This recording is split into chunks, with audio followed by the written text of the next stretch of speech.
Waynesburg is 12-0, and in the finals, a theme has developed the past 2 seasons in AA football. 2 years ago, Shadyside Academy advanced to the AA championship and was blown away by South Park 38-6. But last season, Shadyside returned to the title game and beat Washington 30-12. This year, Washington is the team coming back to avenge their loss, and they hope to continue the trend because the Little Prexies are making their 5th trip to Three Rivers in the decade of the 90s. They last won in 1993 with a 12-7 win over Riverside. They're doing it behind an offense that scores 37.3 points per game, despite not having one outstanding statistic. It's an offense really that is geared around having unselfish people who, submerge their ego within this team. I think that's one of the things that makes us, the offense we are, is the fact that, but nobody really cares about the touchdowns and the carries and the catches. We're going to achieve success together as a team by everybody contributing, and that's the way this offense has gone this year. If there is a player that Washington counts on, it's Brent Marsteller. The senior quarterback has led Washington to a 2-year record of 21-3. He's passed for 1,172 yards and 14 touchdowns this season, while playing very little in the second half of most of Washington's games. Brent Marsteller showed that he's an outstanding quarterback. He's one of the finest quarterbacks in the WPIAL. There's no doubt about it.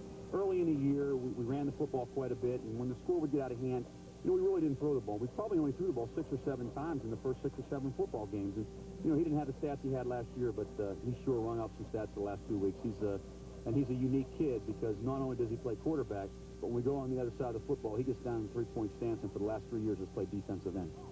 To add more intrigue to the game, they are taking on one of only 2 teams to beat the Little Prexies the past 2 seasons in Waynesburg.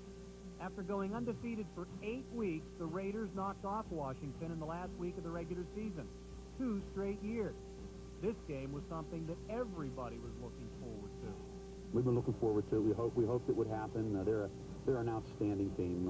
They're well coached, and they've got some physical people. And we told our kids before the Waynesburg game that first week that, hey, guys, there's a chance we may play these guys twice. So, we don't want to overemphasize the first meeting, but we wanted to try to win, and we didn't get it done. They were the better team that night, and hopefully we'll be able to turn the tables on them this time.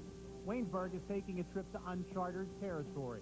The school has never advanced to the semifinals in football, let alone the WPIAL championship. The way they play, you'd never know it. The Raiders are 5th in the WPIAL in scoring, averaging just under 37 points a game. They hold their opponents to only 8.3 points per game, also 5th in the WPIAL, and have given the community of Waynesburg a lot to be proud of. They're great. I mean, this is great for Waynesburg Central High School. First time they've ever been to the big dance, and I'm just happy. I'm happy right now, and all these cameras and stuff. Waynesburg's led by senior Bryce Cree, who has rushed for 982 yards and 12 touchdowns. Quarterback Lee Fritz has passed for 892 yards and 9 touchdowns. And he's also rushed for over 600 yards and 17 touchdowns.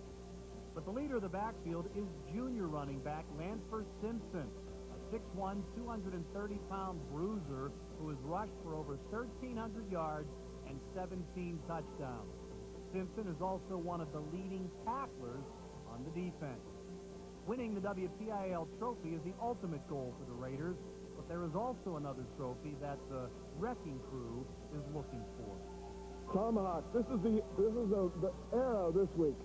There's arrow. There's 12 up there. We put 1 on before the game. There'll be 13 next week. It's not being cocky, but the kids make me do it.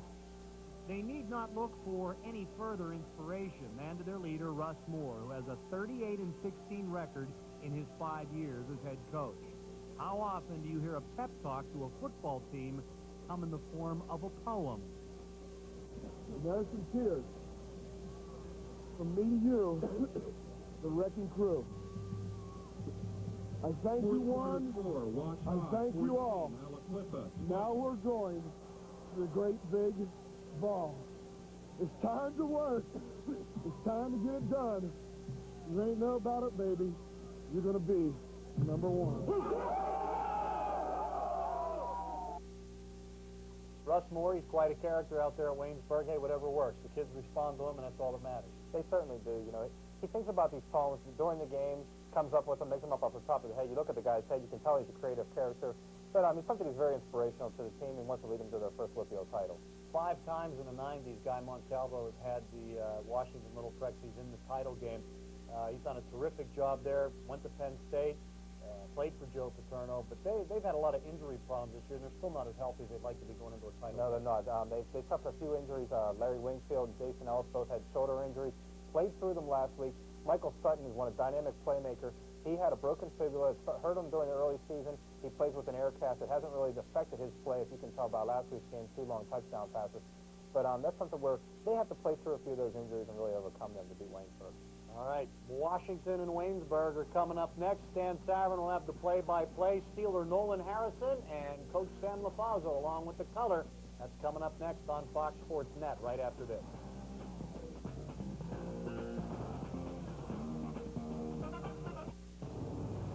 NFL This Morning on Fox Sports Net. The pregame show for the serious fan. It's quick fix time. Fire the coach. Plus, in-depth analysis and hard-hitting interviews with the game's biggest stars. I never put my shortcomings on other people. Go inside the game with our all-pro team, plus the Fox NFL Sunday Gang. A full hour of pregame power. NFL This Morning, Sunday on Fox Sports Net, followed by Fox NFL Sunday on your local Fox affiliate. I'm his biggest fan. What I like best is his aggressive play. He's mean. In fact, I owe my yacht, my beach house, solid gold, and my wife's various surgeries, all to the out-of-town referrals that he sends my way. See this gap? You could drive a town car through it. Incidentally, I just bought one, fully loaded. Drives like a dream. Come on, come on, come on.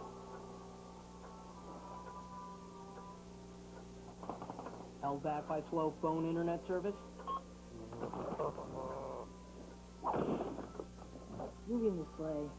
Try AT&T at home. High-speed cable internet service that's always on with lightning-fast downloads and exclusive multimedia. Sign up now and get free installation plus 1 month free. Call 888-620-HOME. Come on! It's an ACC Big Ten showdown. The Tigers come calling to battle Jarrett Stevens and the Nittany Lions. Clemson, Penn State, Wednesday at 8 on Fox Sports Net. The WPIAL Championship. Coverage continues all day long on Fox Sports Net.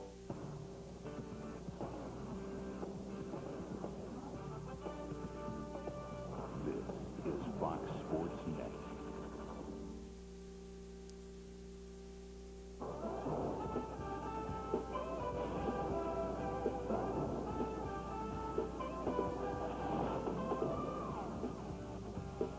Welcome back to Three Rivers Stadium. It's Championship Saturday on Fox Sports Net. Now the AA Championship between the Raiders of Waynesburg and the Little Prexies of Washington High.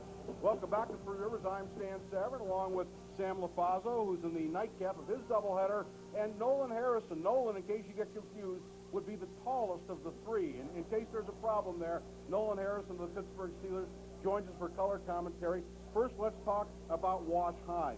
Sam, their tradition is remarkable. This is the 5th trip to the WPIAL championship game in the 1990s.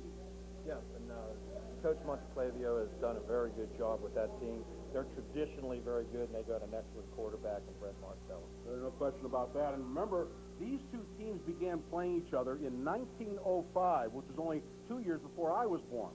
And they have been playing each other for a long time. Geographically, they're in very close proximity. I hate to use the cliche, but they really don't like each other very much.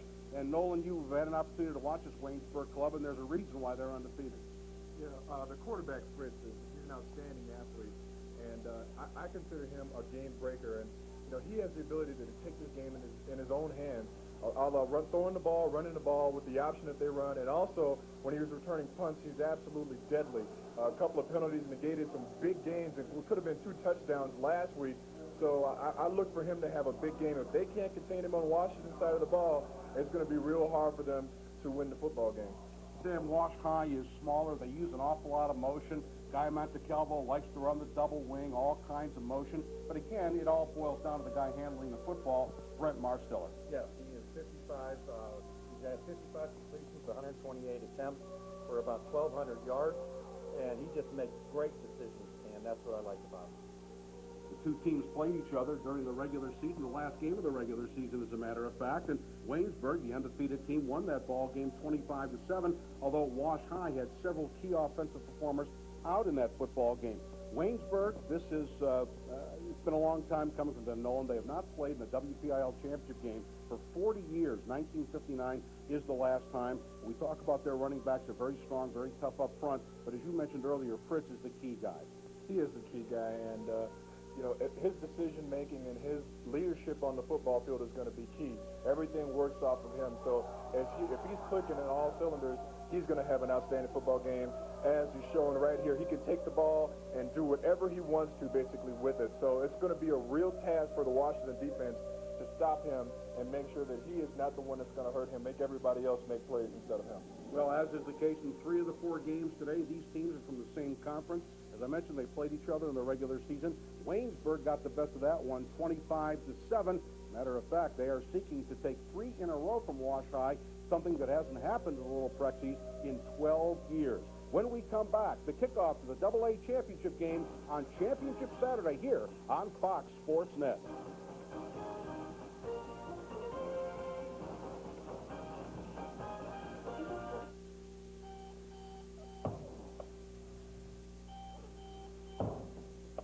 Too late to cook breakfast.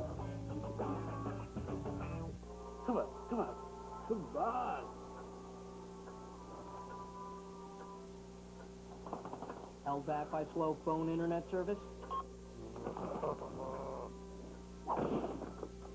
Moving the sleigh.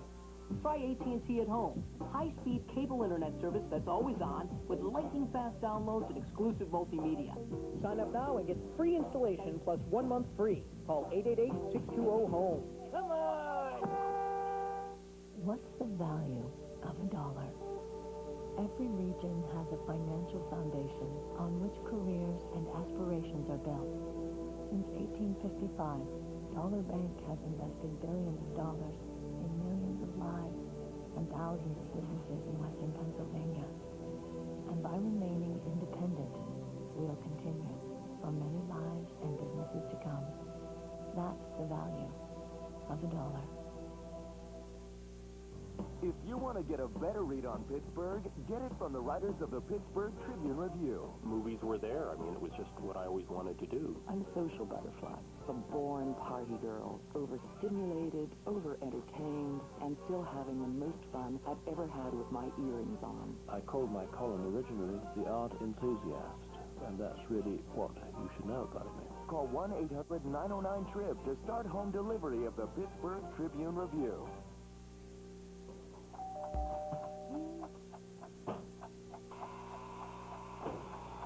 No time to watch the oven. The show for football fanatics. NFL, college, even prep. Our all-pro team is all over it. Fox Sports Net Football News, weeknights at 6.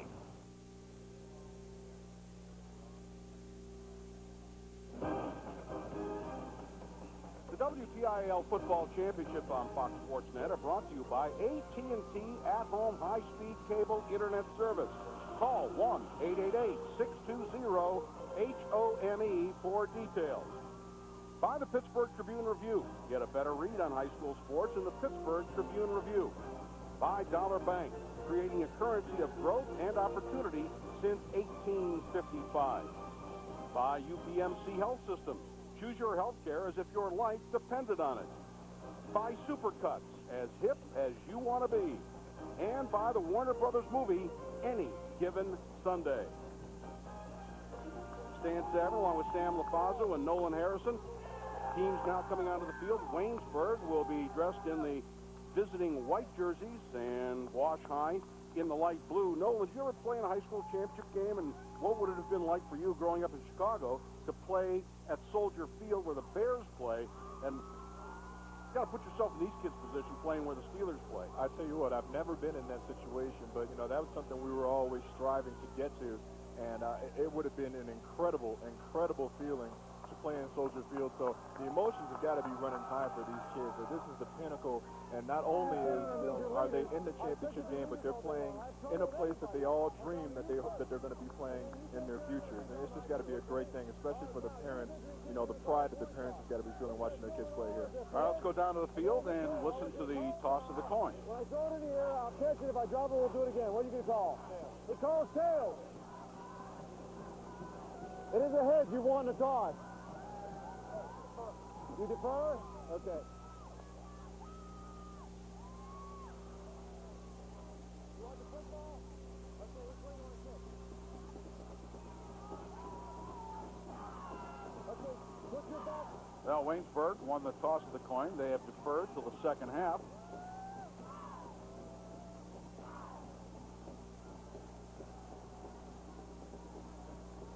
Seeing that more and more in college football. I'd like to see what's going on for the start of the second half. Let me ask you this, Sam. As a coach, took Monaca to the AA championship back in 1975.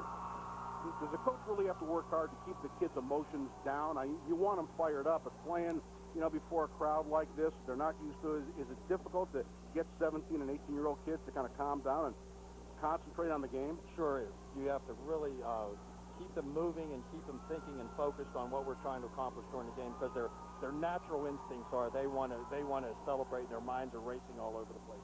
Let me ask you this also, and Nolan, this would apply to the Steelers as well.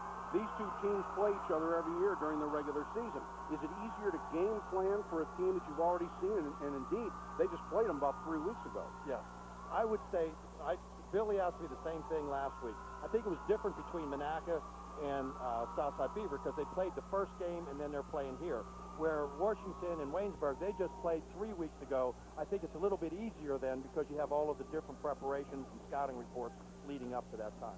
Definitely. And, you know, the biggest thing, you know, all the game plans out the window and everything, what's really going to come down to, as in reference to our game tomorrow against Cincinnati, is the one-on-one matchups. And that's what Coach Cowher is always telling us.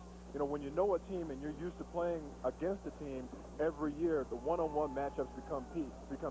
If you beat your man, you know, then it's going to be a big play and it's going to be a plus for your football team. Well, Wash High will kick off. And Waynesburg, indeed, will receive. There you see how Wash High arrived here. Victories over South Park, Center, and a blowout of Brownsville. See, the Center game was a tough one. They had to win 3 games to get here. And for Waynesburg, they beat Shadyside Academy, Quaker Valley, and Aliquippa. That is Guy Montecalvo. He's the head coach at Wash High in his 19th year. His record, 152 wins, 63 defeats, and 2 ties. Interesting story about Guy Montecalvo. He was approached by 2 schools down in Washington County. Cannon McMillan and Trinity both offered him the head coaching job.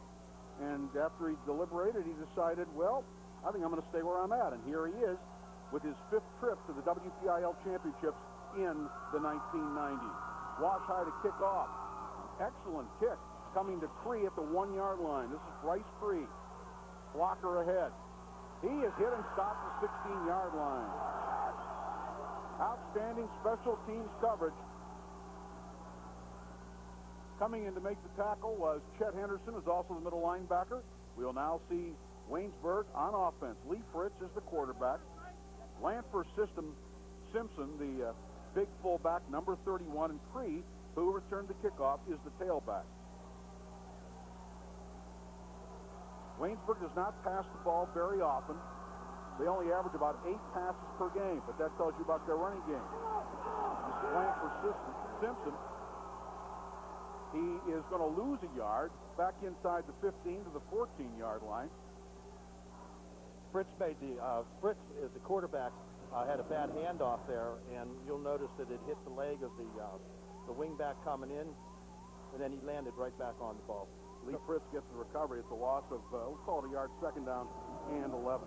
Last week, Waynesburg's offense started out real excited, and they started out with 2 penalties or offsides, and that's where we were talking about, you know, getting those nerves calmed down, and they got to do that. This is Fritz on the keeper. Got a hole up inside to the 20, across the 20, and out near the 23, 24-yard line. There's a flag on the play. Looks like it's going to come back. It would have been third down at about 4, but we'll wait for the penalty call. Number 12, Ryan Moy, made the tackle. Ryan is a junior, excellent size, 6'2", 160 pounds. Holding by the offense. Half the distance penalty. Still second down. Let's look at the Little Prexy's defense. And this defense is allowed just about 11 points per game. Wingfield, 10.5 sacks this year.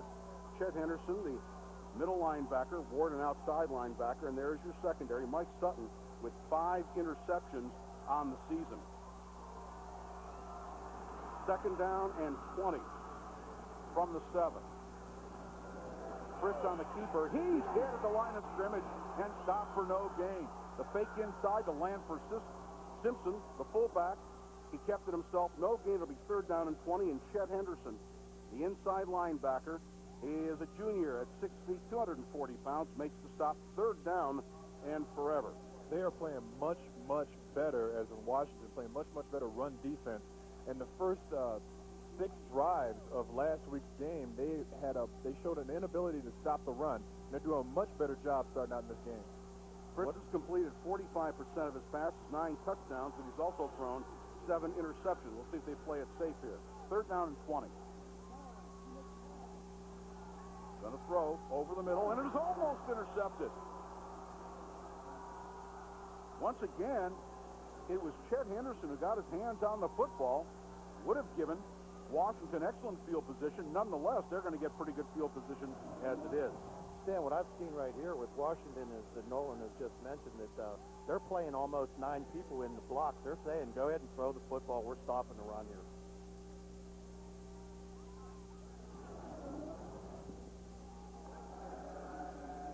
Here's the punt.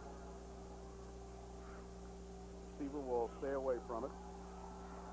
Jason Ellis will let it roll dead at the 46-yard line of Waynesburg. And so the penalty really hurt Waynesburg. They were close to a first down, pushed them back, forced them to punt out of their own end zone, and now Wash High will have it first and 10 at the Waynesburg 46-yard line. This is Brent Marsteller.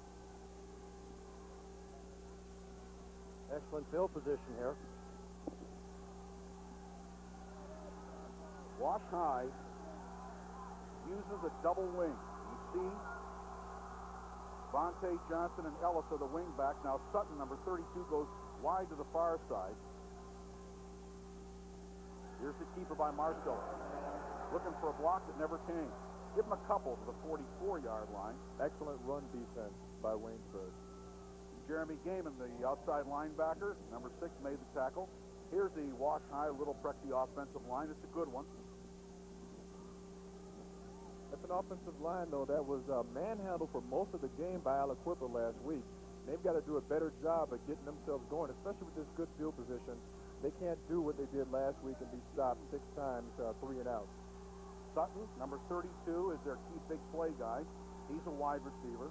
Also, D'Angelo Velez, number 26. Here's a pitch back to Ellis. Ellis has got running room, 30, 25, and finally brought down from behind near the 21-yard line. Lee Fritz, a strong safety, made the tackle for Waynesburg, but that's what that double wing does to you. Jason Ellis picking up big yardage for the first down. And that was what you're going to see with Washington is the same thing that Southside Beaver ran. They're running the Delaware wing tee with all the motion and the scissors plays and the misdirections and their angle blocking. And at that time, the right tackle pulled and opened up a nice big hole on the left side. That was Dan Moses, number 76, a heck of a good block. First down and 10 after the gain of 23 yards. Here's the wing back counter. Once again, Ellis got room. He finally brought down at the 10-yard line. That'll be good for another first down and a first and goal as Greg Carson, the middle linebacker, made the tackle. But a pickup of 11 and a first down and goal just inside the 10.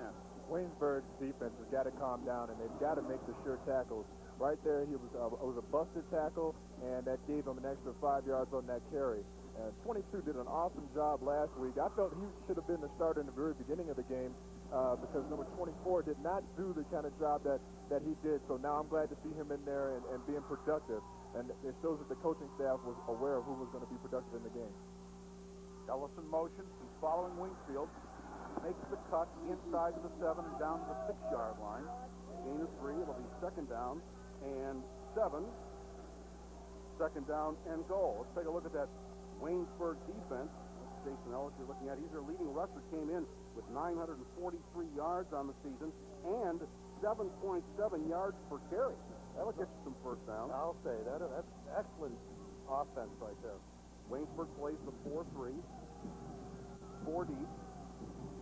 Lanford Simpson, I'm in trouble saying that name, is the guy to watch. And he's the big play guy on defense. Number 31, 2nd and goal from the 6. Marsteller looking to the end zone, throwing, and it is incomplete. Out of bounds. Yeah, there's a flag on the play there as the receiver was coming across the end zone there, or the end line, or one of the Waynesburg defensive backs knocked him down. I'm sure this is against Waynesburg. D'Angelo Velez was the intended receiver, number 26. Pass interference is the call. That'll give him the 1st and goal inside the 5-yard line.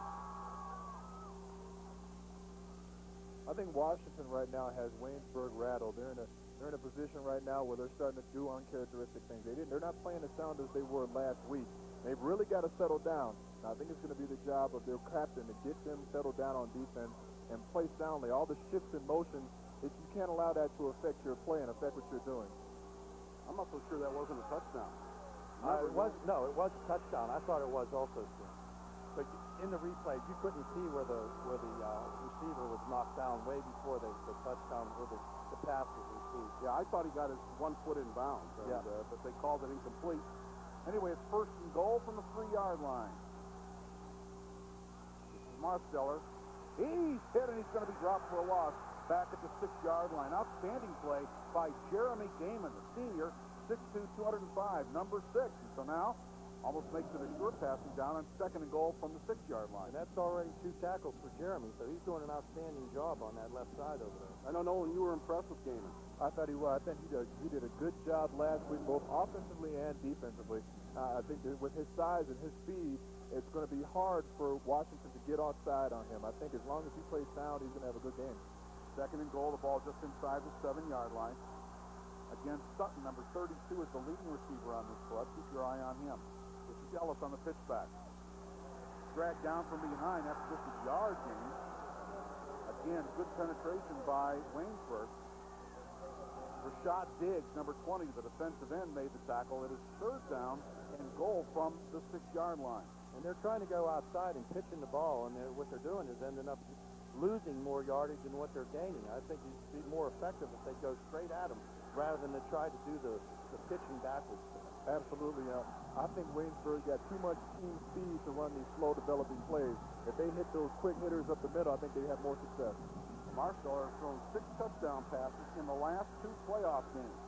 Back to throw here. He's rushed. He's sacked back at the 15-yard line. Absolutely awesome play. Awesome play. Coming up from his middle linebacker position was Greg Carson, number 51. He records the sack. And now we're going to see a field goal attempt by the Wash High Little Prexy. And again, Washington starts out. They get a chance to get down there, and they got great field position, and then they end up going 3 and out, and they have to kick a field goal. And this is what happened to them last week, and they've got to start converting these 3rd downs and short. That's the key for them. They got to convert them, or else they're going to have a problem winning this football game on field goals alone. This is Justin Dragula. He's only a sophomore. This field goal attempt will be 32 yards, angled to the right. Kick is up, and it is good. Good job.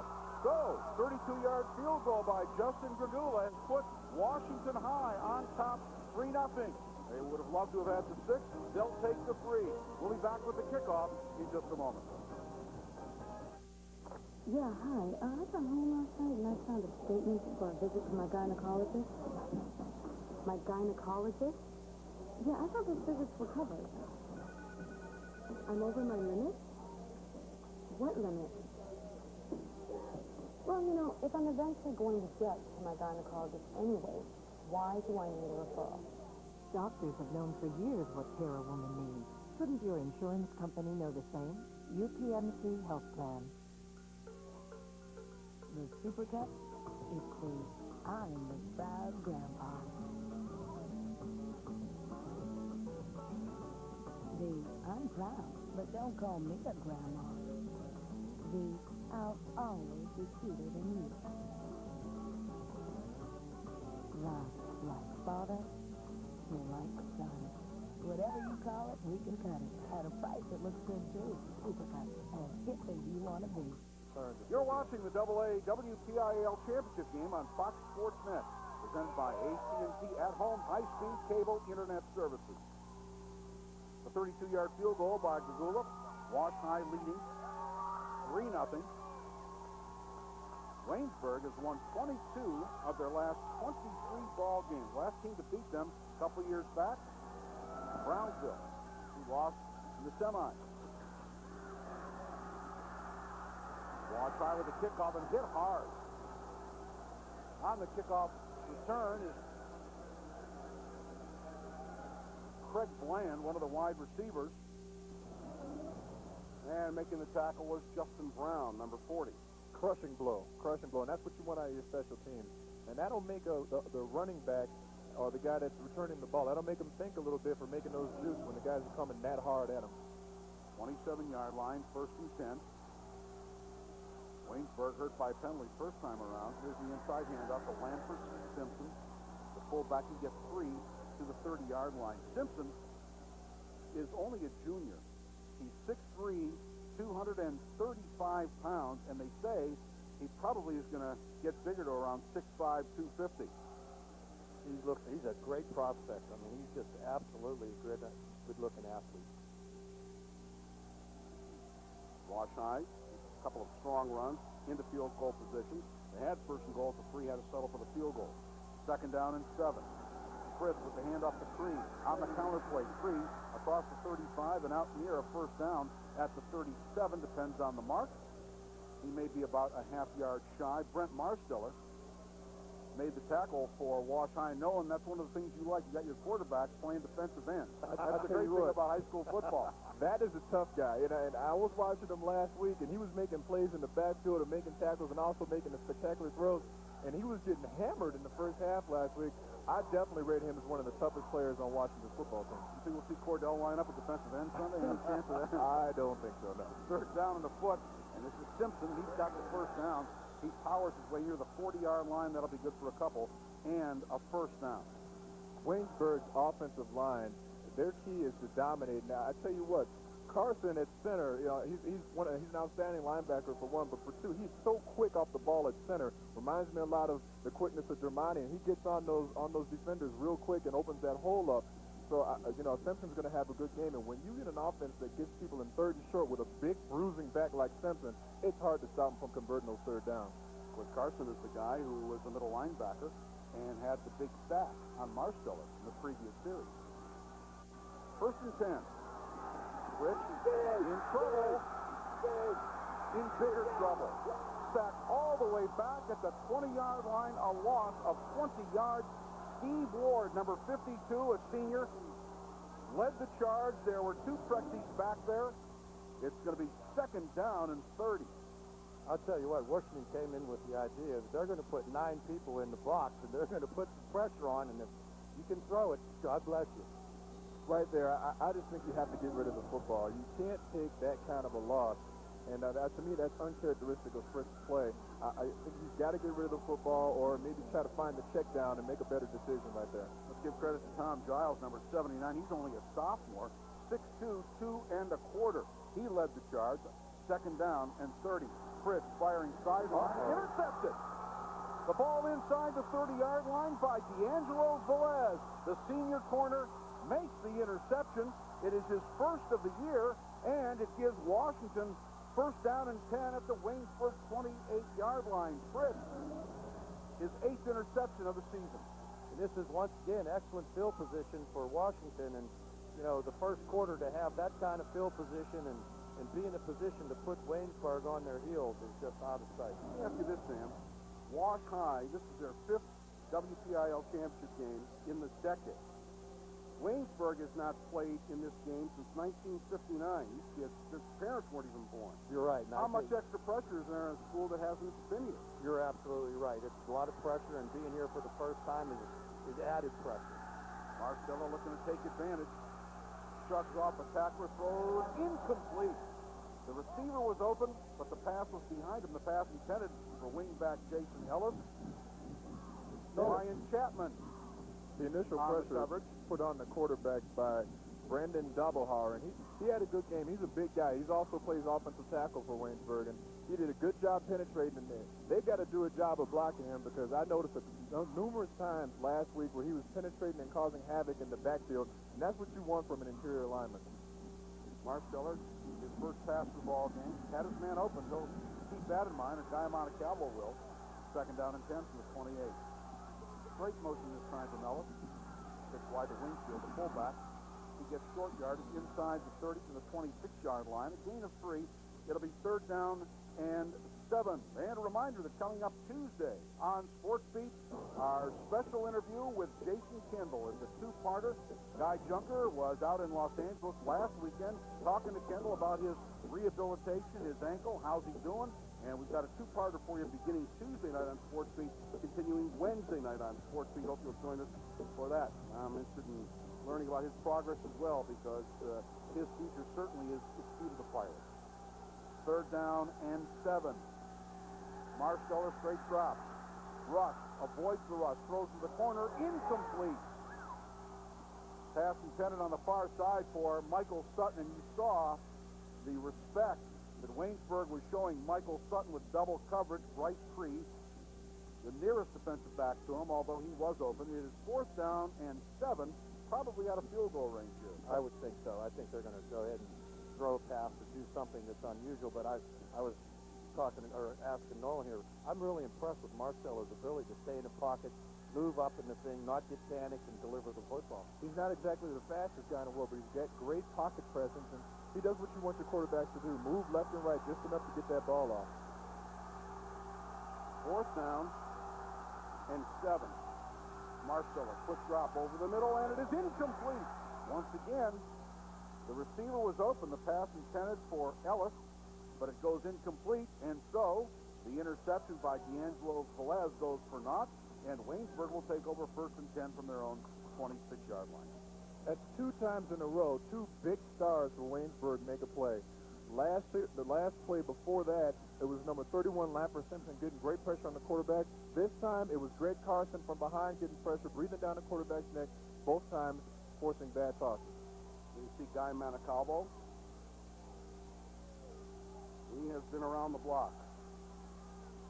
19th season at Wash High. 3 in motion, Simpson. Big hole up the middle of the 30. 35 and out across the 40 to the 41-yard line. A 15-yard gain and a 1st down for Waynesburg. Mickey Mansfield finally made the tackle for Wash High, but not before Simpson gets a 15-yard gain, and he averages over 7 per carry. I'll say one thing, that kid has great body lean, real powerful. He runs into the seams and keeps his head up, and he did a really nice job picking up those 15 yards. Great blocking downfield by number 6, Gaiman. 1st and 10.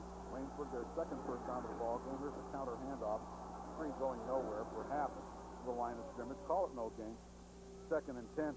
Lamper Simpson lives on a farm. His parents are farmers, and he does the chores. He gets up at 4 o'clock in the morning and, milks cows and gets run over by them. And you'll appreciate this, Nolan. He wears a size 16 shoe, even bigger than you. It's amazing. He gets this kid a job in the vineyard stomping some grapes. I tell you what, if he continues to grow like he is, at 15 I had size 15s. It's going to be frightening what this kid's going to be like in college. And never in trouble in a snowstorm.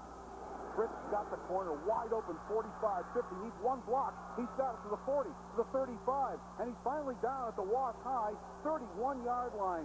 Ryan Moy, the safety, number 12, saved a touchdown. But Lee Fritz who averages 7.5 yards per carry as the quarterback picked up big yardage and a first down at the 31. Excellent deception with riding the fullback in there and then taking it outside and just cutting it down the sideline. And he jumped over a kid to keep it for another 5 or 6 yards. He's a good athlete. Bad news for the conference members. Lee Fritz is only a junior. Bryce Tree behind Simpson.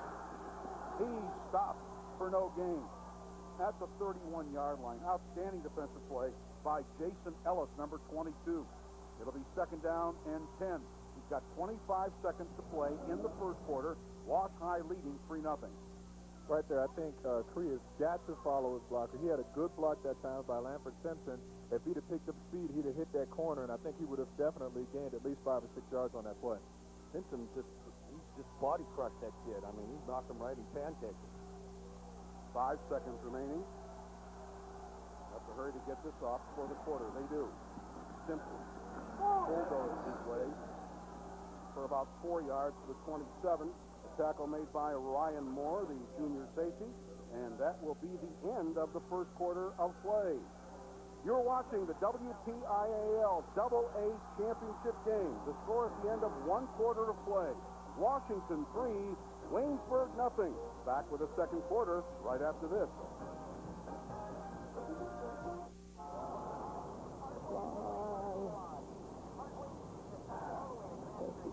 Yep, it's takeout time. What if Hollywood didn't spend money on special effects? No. Watch them do it right on TLC. See how the pros really make big budget blockbusters. Closer than ever before. Watch the masters create maximum fear, pump the adrenaline, and set up big bangs. You are there. The action never stops with ultimate special effects. Sunday starting at 8 on TLC. I could do that. This is not a range. This is the fiery precision and impeccable timing of doing the rumba with a very, very, very good dancer. The dual fuel series with 13,000 BTU power burner, electric convection oven, warming drawer, a pulse racing pairing that raises a very unique kind of heat. Introducing Kenmore Elite.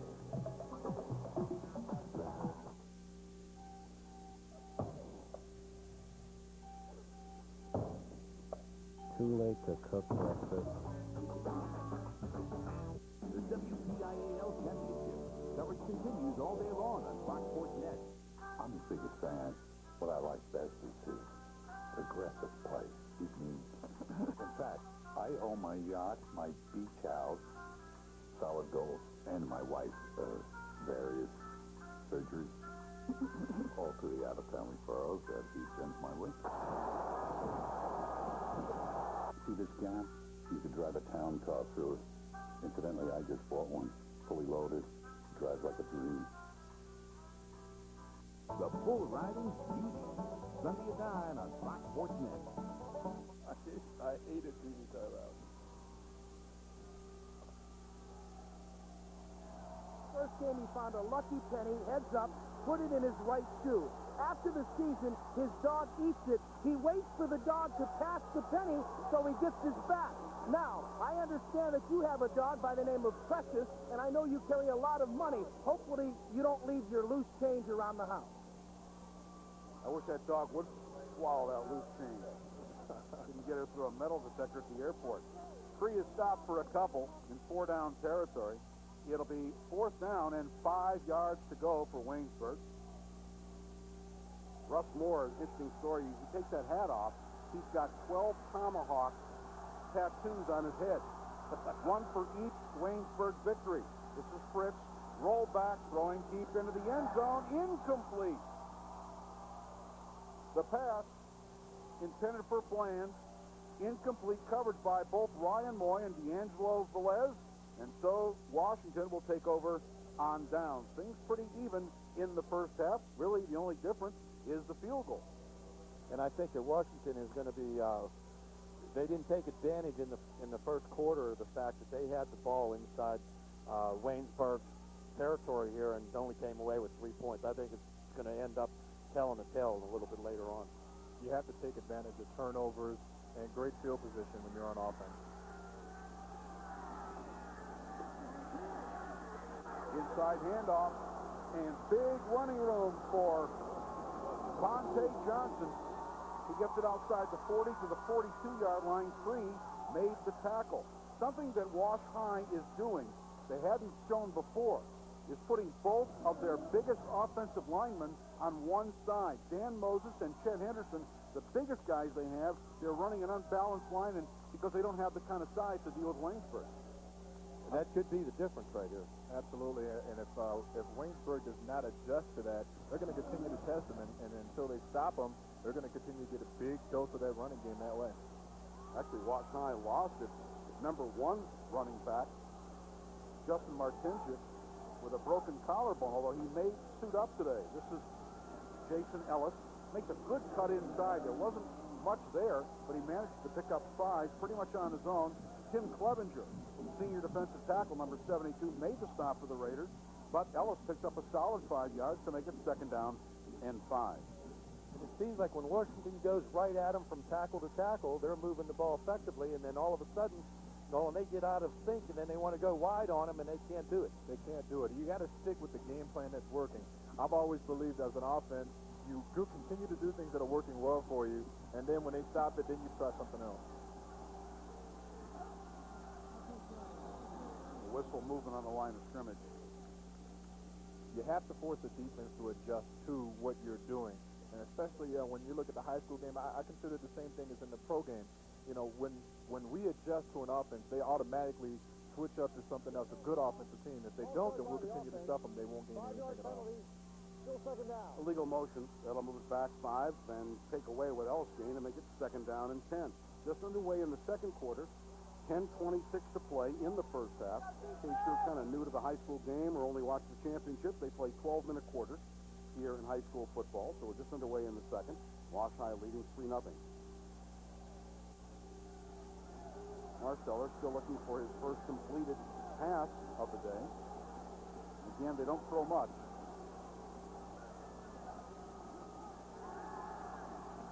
Statue of Liberty play, and it's going absolutely nowhere. Waynesburg was right there. Wingfield was the ball carrier, but safety Matt Emrich, number 42, he was there, wasn't fooled for a minute. Great heads-up play. Emrich, he saw it coming all the way. Matter of fact, the entire left side of the defensive line saw it was coming as well. Tim Clevenger also making great penetration. The loss is back to the 34-yard line, and that'll make it 3rd down and 17. That's a great example of doing what your job is and not trying to do someone else's. That's the position he was supposed to be in. He had outside force, and that's what he did. Great drop. He pass over the middle, and it is caught for a 1st down at the 37-yard line. Boy, the ball seemed to hang up there forever, but nonetheless, Marsteller was on target, and he hits D'Angelo Velez. Velez averaging 27.5 yards per reception, just made that average go up. And I'll tell you one thing, he put that right on the numbers. It seemed like it was up forever, but he cut right in front and caught it in his hands. And perfect pass, however, it's coming back. There's a flag way back at the 34-yard line, which was the line of scrimmage. Procedure, again, against Washington. Despite that penalty, I'm so glad to see Mr. Johnson playing well this week. He did not have a good game last week, and you could see the frustration on his face. And, you know, he's producing now. And, again, Marsteller with another big play. It's called back for a penalty, but that's his big play ability. And I think if Waynesburg has got to contain him and got to get pressure on him so he can't stand back there and make those big plays. Illegal formation was the call. And that takes away that big completion, which not only would have given them a 1st down at the 32-yard line, but also if they fail to convert, it's going to change the field position greatly.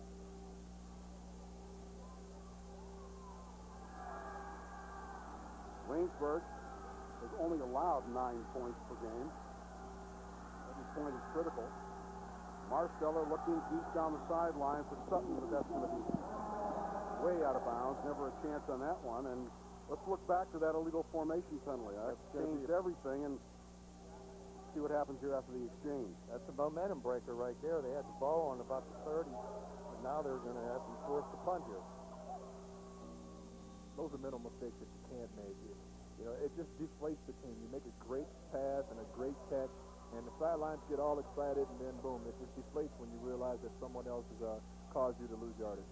Justin Gragula, who's responsible for the 3 points with his 32-yard field goal, is averaging 30.4 yards per punt. Lee Fritz, back deep.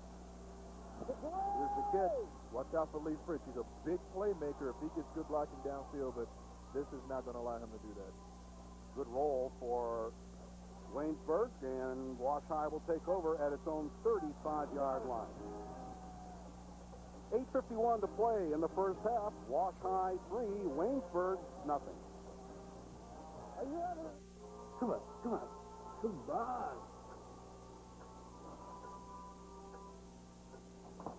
Held back by slow phone internet service. You win this play. Try AT&T at home. High-speed cable internet service that's always on with lightning-fast downloads and exclusive multimedia. Sign up now and get free installation plus 1 month free. Call 888-620-HOME. Come on! What's the strength of a dollar?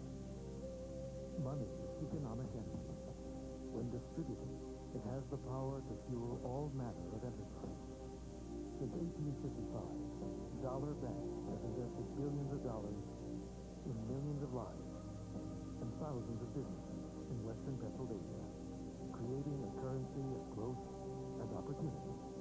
That's the strength of a dollar. You're watching the AA WPIAL Championship game on Fox Sports Net, presented by AT&T at-home high-speed cable internet services.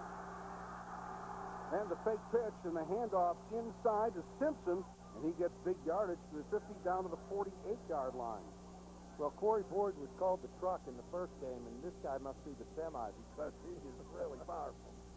You got to stay true to your game on the backside of a defense. You can't fall for the fake. You got to play true on the backside, or else big plays like that are going to happen, especially when you have a guy like Lanford Simpson, who you know they're going to hand the ball off to, and you know he's going to pick up big yardage. You got to stay true backside. Simpson now, 5 carries, 43 yards in the regular season game between these two, which Waynesburg won. He had 148 yards. This is Simpson again. And Simpson picked up good yardage.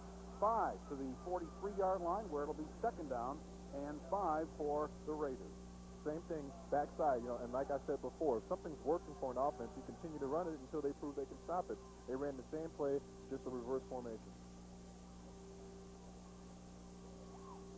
Simpson is only a junior, making plenty of all-star teams, making all-star teams as much as a linebacker as a running back. This season, he rushed for 1,350 yards.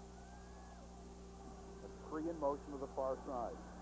Fritz on the keeper, wide open up the middle, inside the 35 to the 34-yard line, and that gain of 9 yards will give Waynesburg a 1st down at Washington's 34-yard line. Tackle by safety Ryan Moy. He is a junior at 6'2", 161 pounds. If he don't make that tackle, Fritz is in the end zone. Everybody ganging up on the fullback, Simpson. And we've got a timeout on the field. 7:48 to play in the first half.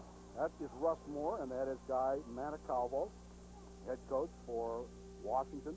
Russ Moore is an interesting story. We mentioned about those tomahawk tattoos on his head. He shaves his head, just like you did last year, Nolan. I expect to see some tomahawks in your head next season.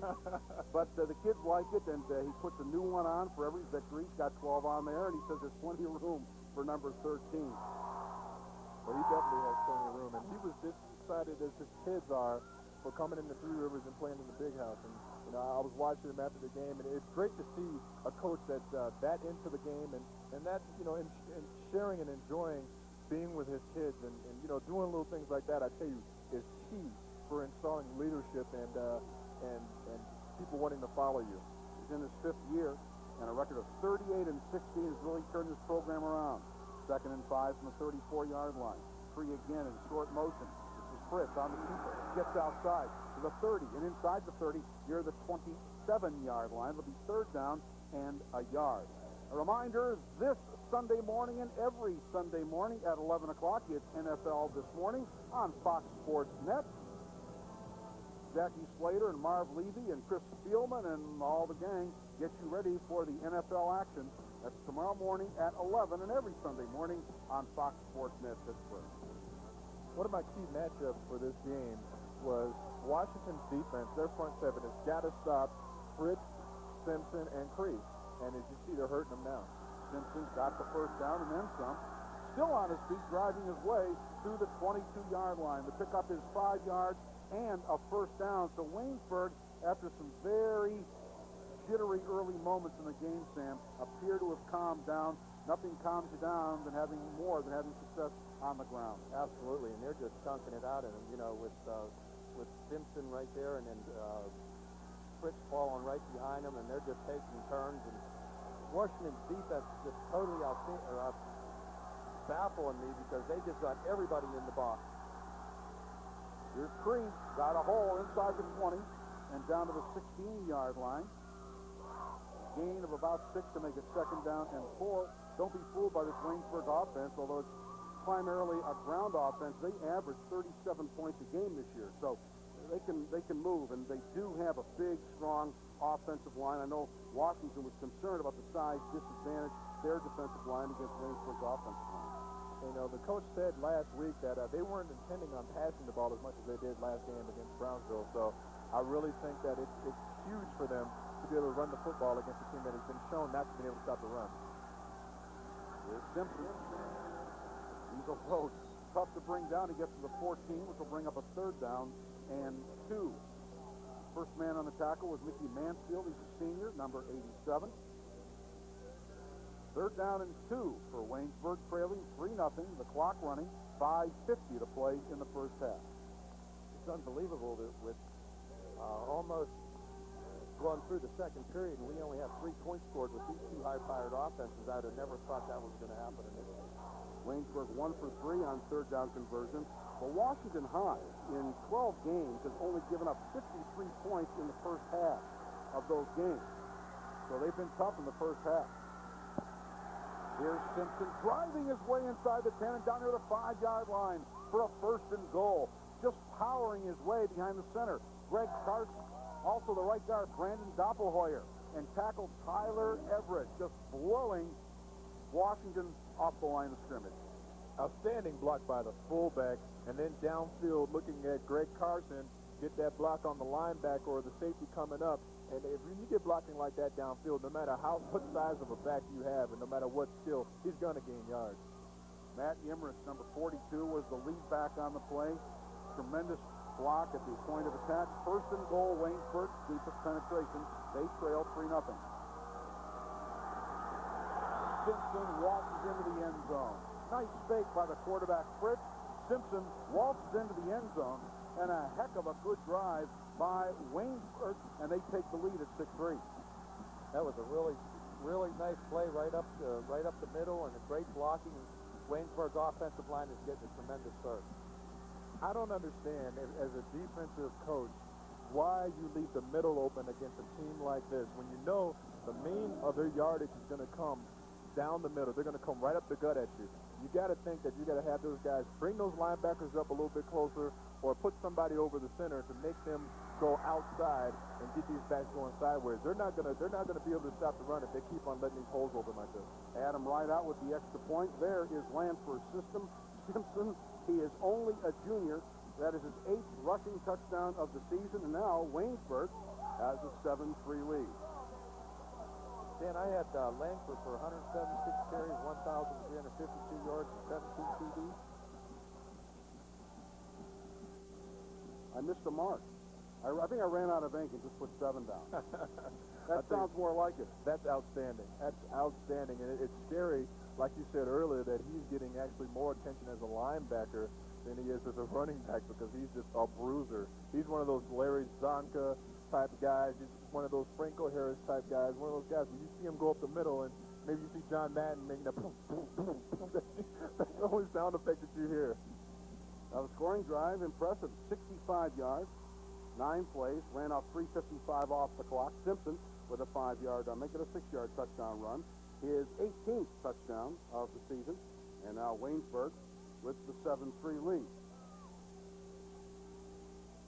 And again, Sam, you pointed out that Wash High in scoring territory 3 times in the first quarter, settled for only 3 points. And that's going to be critical here. When they had their chance, they should have taken advantage of it. They didn't, and now Waynesburg has the momentum. And right out with the short kick, but it worked. Wash High mishandles the football, and they're going to pay the price. They have to start out deep in their own territory, just outside the 15-yard line. Right out kick was very short, but Washington let it bounce, and you can't do that on a kickoff.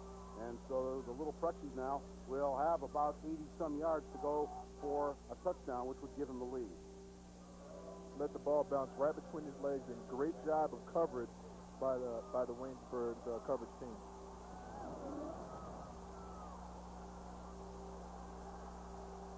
That's D'Angelo Velez, who was one of the up men on the kickoff. Let it get by him, and that'll cost him probably about 20 yards in field position. Right out the kicker came down to help make the tackle.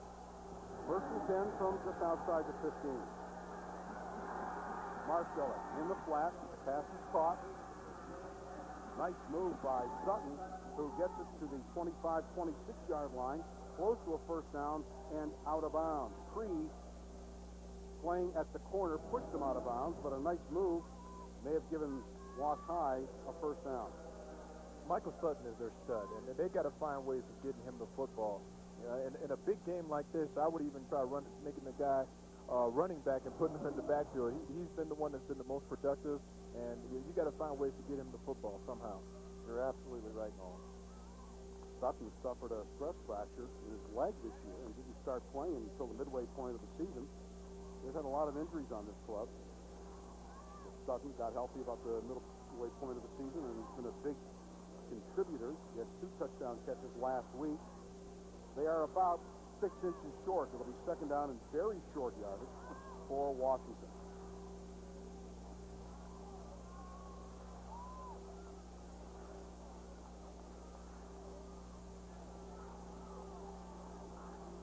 Washington High, we talked about injuries. Ellis is playing with a separated shoulder that he suffered last week. And Larry Wingfield, the fullback, number 35, he's playing with a dislocated shoulder. Wow. So they're toughing it out. Last week, Larry Wingfield was the guy on their offense that gave him the spark. You know, they went 3 and out 6 times in a row, and then as soon as the second half opened up in that game against Alec Clipper, they started running Wingfield, and he started making plays, and he really sparked that offense. And he's gutting it out today, but this is a big show, so he's got to. Second down and 6 inches, maybe it's down to play with. Vontae Johnson gets a block, gets outside, and will also get out of bounds with the first down. First down, Washington. Good block by Tommy Sapula, number 58. He enabled Johnson to get to the corner and pick up the first down. There's the pull right there by Sapula. Seals off the inside pursuers. They pick up a nice 6 yards and a first down just across the 30. Good job by Vontae Johnson following the blockers. In this game, on offense, you've got to be patient as a running back, follow the blockers, and those are where the big plays come from. Here's the fake counter play. Marsteller looking, throwing, and it is incomplete. Pass was a bit high, intended for Sutton. Had he looked, he had a receiver wide open about 10 yards further downfield. Lee Fritz broke up the pass. That was a devastating hit, and Sutton's still down on the ground right now. Sutton is a senior, not very big. It's 5'10", 150 pounds. Only had 15 receptions coming into this game, but remember, he missed half the season because he had a broken leg. Yeah, I have him down for 15 receptions for 436 yards and 7 TDs. Pretty good work for a half a season. Sure is. Well, there's another one of those quarterbacks making a big play. We got one quarterback who plays defensive end, the other one playing strong safety, Lee Fritz, who's got great size, 6'2", 180 pounds. He's a junior. He'll be back for one more year. delivers a big hit on Sutton. That's going to be scary. Not only is he coming back one more year, but you know the kid's going to grow, and he's going to be bigger and stronger next year. So, and he plays outstanding both ways. I have a lot of respect for both of these quarterbacks. Of course, you know, I have to like Marshall a little bit more just because of the fact that he plays defensive end and plays quarterback. So not only is he a glory boy, but he's a grunt like me. So you got to love that. You know, the other thing is, too, is that Waynesburg only has 4 starters on offense graduating. They're liable to be back here next year. That's going to be a great thing for them. And you need the guys who are backing up or standing on the sidelines, they're getting great experience watching the guys who are in their positions right now. It's Michael Sutton, and he's coming off with some aid. His right leg. Let's see if we can't get a report. That right leg looks like it's heavily casted up. I don't know if that's a brace of some type or it's a soft cast on it. I noticed that in last week's game, and I take it that's to protect that fracture that he had earlier in the year. There you see right, no one's talking about that exactly for protection. It looks like that's exactly where Fritz got him. Inside handoff to Ellis, and he escaped one tackle, but he loses his footing.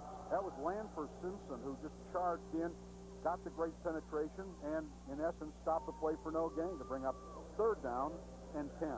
Lanford has really done a nice job offensively, but it's just like Nolan said before, his defensive abilities are just as good as his offensive abilities. Dan Moses got up limping a little bit.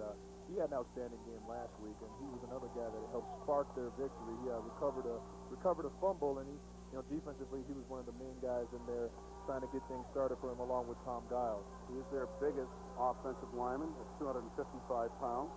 3rd down and 10. Marsteller, he's going to be sacked inside the 25-yard line. Immediate penetration by Greg Carson, and hasn't he made a number of big plays already? That's his 2nd sack. It'll bring up 4th down and very long yardage, and with 3:30 to play in the half, Waynesburg's going to get another opportunity to score. And nobody touched him. I mean, he came in free. There was not even a hint of anybody blocking him. Vontae Johnson, when you have a lot of motions like that and you got a blitzing defense, when that guy turns back around and he can't get the guy who he's supposed to pick up, big plays happen like that. And that's what happens when you start having these motioning offenses. When you got guys moving one way, and it's hard to make them change direction to go back to pick somebody up. Good pump by Dragula. This is Fritz to the 50, 45, looks to the sideline, and is knocked out of bounds at the 42-yard line. And so, with 3 minutes exactly to play in the first half, Waynesburg set up pretty nicely. What a series it was, not only for Carson, but Fritz. He makes the big hit, and then he returns the punt to the 42-yard line. Mansfield made the tackle, but not before Waynesburg gets to the Washington 42-yard line, 1st and 10. Just a feeling that Waynesburg's starting to feel a little bit here, and this is a critical part of the ball game. If Waynesburg were to push one in here, it would be very difficult for Washington to come back in the second half, although they were down to Alex Whipple last week. Absolutely. Gaiman in motion, number 6. Freeze. Hole on the right side to the 39, perhaps the 38-yard line, a gain of 4. It'll be 2nd down and 6. Jason Ellis made the tackle for the Little Prexy. The thing I like most about Waynesburg's offense, especially their running backs, is they fall forward. And we're taught in the pros to hit these guys and knock them back. If you let a running back fall forward, he's going to gain an extra 1 or 2 yards. And when it's 3rd and short, that's what you want to be in a situation that's perfect for an offense when you get 3rd and short. Gaiman motion near side on 2nd down. Fritz throwing over the middle, and it is caught near 1st down territory. The pass complete to the tight end Derek Mears, number 32. Very close to the 1st down. Depends on the mark. Steve Ward made the tackle. It's short of the 1st down. 3rd down, less than a yard. Great job of play faking by Fritz here. Absolutely no one knows, and a great job of bringing the ball in, looking the ball in, and trying to get as much positive yardage as possible. Good tackle right there. Steve Ward is really a nice linebacker. He reads really well and does a great job of maintaining his feet. Here's the inside handoff, and it is going nowhere. They'll lose yardage back to the 35. Undoubtedly, Waynesburg will go for it here, but they're going to have a good 3 yards to pick it up. Wingfield and Mansfield making the tackles and the penetration for Washington.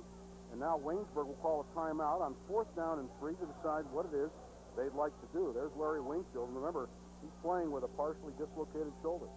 I think it would be a big mistake right now if they go ahead and try to get this. I mean, they're ahead in the game. They got everything going for them. I wouldn't risk turning the ball over to them by doing something very dumb. I'd punt the ball away and let them go the full length of the field here. Absolutely. You pin them down in their part of the territory, and you make them run the field. You make them go the long field and score a touchdown on you. And the way their defense is playing, that's going to be very difficult. But I think Washington's got to do exactly what they just did. They've got to start putting pressure up. They got to start bringing people up and, run the risk and let that guy pass the ball. You got to let Fritz try to beat you downfield. And right now, it looks like Waynesburg is committed to running the football, and you've got to commit to stop them on defense. This bend but not break technique is not working for them. And, it worked for them last game, and they ended up holding on and winning against Aliquipper. But I don't think they're going to be able to stand up in the long haul trying to play that type of defense against Waynesburg. Well, we're seeing a chess match here because Russ Moore sent the punting unit onto the field. As soon as they came out and lined up in punt formation, Washington High called timeout. They just want to see what they're going to do. So Wash High calls timeout. Now, Russ Moore's gone back to a different unit. So I don't know how long this can continue. At some point, they've got to snap it. There's a minute 32 to play in the first half. I would imagine, Sam, if it were 4th and 1 as opposed to 4th and 3, they would have been tempted to go for it. Yeah. But 3 yards is long. Absolutely. 4 yards is tremendously different than 1 yard. Especially if this is a critical junction in the game. I mean, there's only 1:32 left. You don't have to do anything stupid. You're winning the game. Put the ball in the other person's court and let them make the decision. Well, it looks like they're going to go for it. Either that or it's short punt formation. Yep. Fritz is going to give him a quick kick. And the ball will hit. Takes a great Waynesburg roll. They down it. Outstanding play. At the 1 yard line. Outstanding play. They're going to give it to at the 1 yard line. That is a great job. That quick kick is something I think we should bring back into the pros because, Cordell can do that. I don't see why we don't do that sometimes. Just quick kick it, put it down in there, do a little food punt. That's Brian Chapman, who's got great balance. He might get a job as a tightrope walker one of these days in the circus. Watch him. He's got to hold his position. Well, they've been watching Walt Harris because Walt does that with Pitt, and I've seen him do it 3 or 4 or 5 times already, go line up the quarterback in short punt formation and then just kick the ball and keep him off balance. That's a great job by them to do that thing. Now they're pinned, and here we're looking for a safety. Here right now, if I'm a defensive lineman, I'm snorting because I want to try to get that safety. And Washington's got to be very careful with the football. Straight handoff this time, no counteraction. And Wingfield is hit just outside the goal line. Waynesburg signaling they've got a safety, but forward progress, and now Russ Moore wants to call for a timeout. He'll have 1 remaining. He's hoping to force them at least to punt 1 time. That's really a good call right there. Yep. I mean, we just put it in there. They are exactly where he wants them to be. Well, it's unfortunate that he had to use the timeout before the punt. Otherwise, he would guarantee that he'd get the ball back. Straight handoff to Wingfield, and he barely gets out that line of scrimmage, and there's who? Lanford Simpson. Barely. And I tell you what, he's having an outstanding football game. Face up, to put a big back like that and push him backwards. I think that's a great job. You know what? It's not a good week to be talking about would-be safeties in this town. That's what happened in Nashville. Whistle and a flag. We have a delay of game, I believe. Yep, delay of game. Now, the penalty on this can't be but an inch and a half. I don't think the ball can go back anymore. I don't think it's even an inch and a half. You award him a safety on a penalty. There you go. Well, part of the problem here for Wash High has been that their average starting position here in the second quarter has been their 14-yard line. And really has only been 1 sustained drive all ball game. You're exactly right. See, that's where special teams is key. And people don't understand how important special teams is to a football game because they're the #1 starting play for the offense and the defense. And if they don't perform well, you put your offense and defense in terrible positions. Right now, Waynesburg special teams is doing an outstanding job, and they're putting them in great positions to do some wonderful things in this football game. Sam, if you're calling the play here, you just call for a quarterback sneak because with only 1 timeout remaining, only 30 seconds on the clock, unless there's a fumble, Waynesburg's not going to get the ball back here.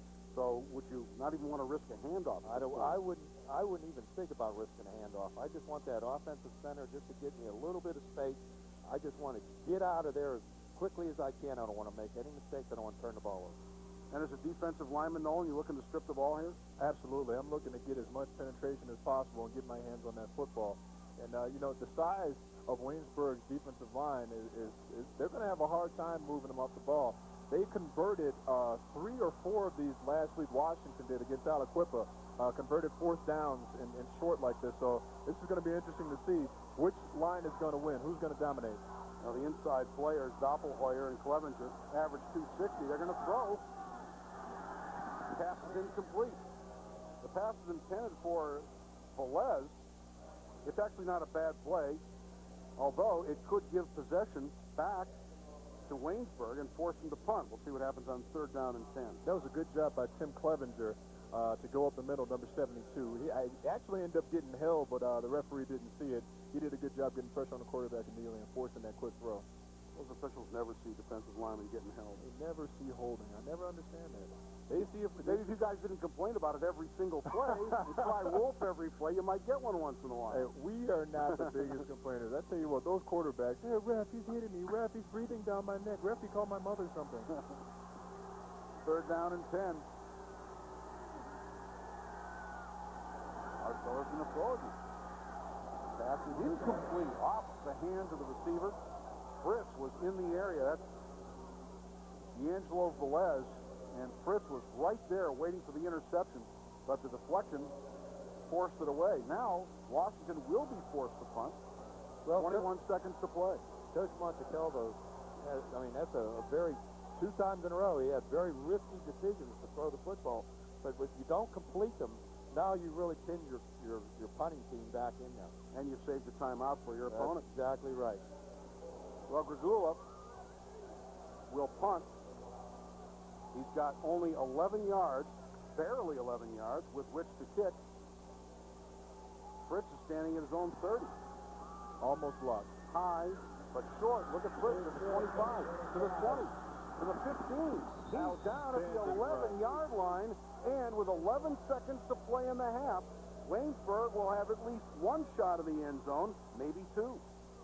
Outstanding running. Like I said, Fritz is a game breaker. He does an outstanding job with punt return. You look at him right here, and you know, only 1 block. If the guy gets 1 block, he's in the end zone. He does a good job of carrying that tackler downfield. He gets an extra 5 or 6 yards. And I tell you, that's where that size comes in. Just fielding the ball, Nolan. I mean, a lot of high school players wouldn't even try to field the ball. I mean, just having the presence of fielding the ball and then making the play. He's a gamer. And you look at him, he's only a junior. Adam Rideout, number 9, is the place kicker. Keep that in mind. Whistle before the snap. And if it is against Waynesburg, it could be a critical 5 yards if you're thinking field goal. It is. Pre-snap penalties kill you. They derail your momentum, and they hurt you offensively and defensively. It's defense, it's usually the offside penalties. For offense, it's the illegal motion. And those things kill you. You can't give up cheap yardage like that. What do you call here, Stan? 1 pass in the end zone and try the field goal? Definitely. I'm throwing it in the end zone to see what happens, and I'm not going to make any mistakes. Remember, the clock stops on a 1st down if that should come into play. Fritz looking, ball is tipped up in the air, and it is incomplete, almost intercepted. Ellis was coming over there. Brent Marsteller, the defensive end and the starting quarterback, tipped the ball as he dropped back in coverage. That brings up 2nd down with 6 seconds to play. We're able to see the field goal attempt right now. I think you're right. See the ball tipped to the line of scrimmage. And that's the kind of pressure Washington's got to come with if they want to have a chance of winning this football game and coming back. Now, Lanford Simpson is going to attempt this field goal of 32 yards. Kick is up. That's it. It is good. The kid can do it all. He can do it all. They use Rideout on extra points and shorter field goals, but in high school, 32 yards, pretty good boot. We've seen 2 of those. And again, the decision by Guy Montecalvo to pass at his own goal line ends up costing him 3 points. He did it twice, and then you put yourself in the hole by having a short punt like that. fields the ball and takes it down, and there's an extra 3 points on the scoreboard. Just inside the upright. It's Simpson's second field goal of the season. Is there anything that he hasn't done? Right now, Coach Russ Moore is winning the brain game, as you call it. Right now, he's definitely out coaching Coach Guy Malavello. So this should be a swift kick. Official clock with 1 second to play in the half.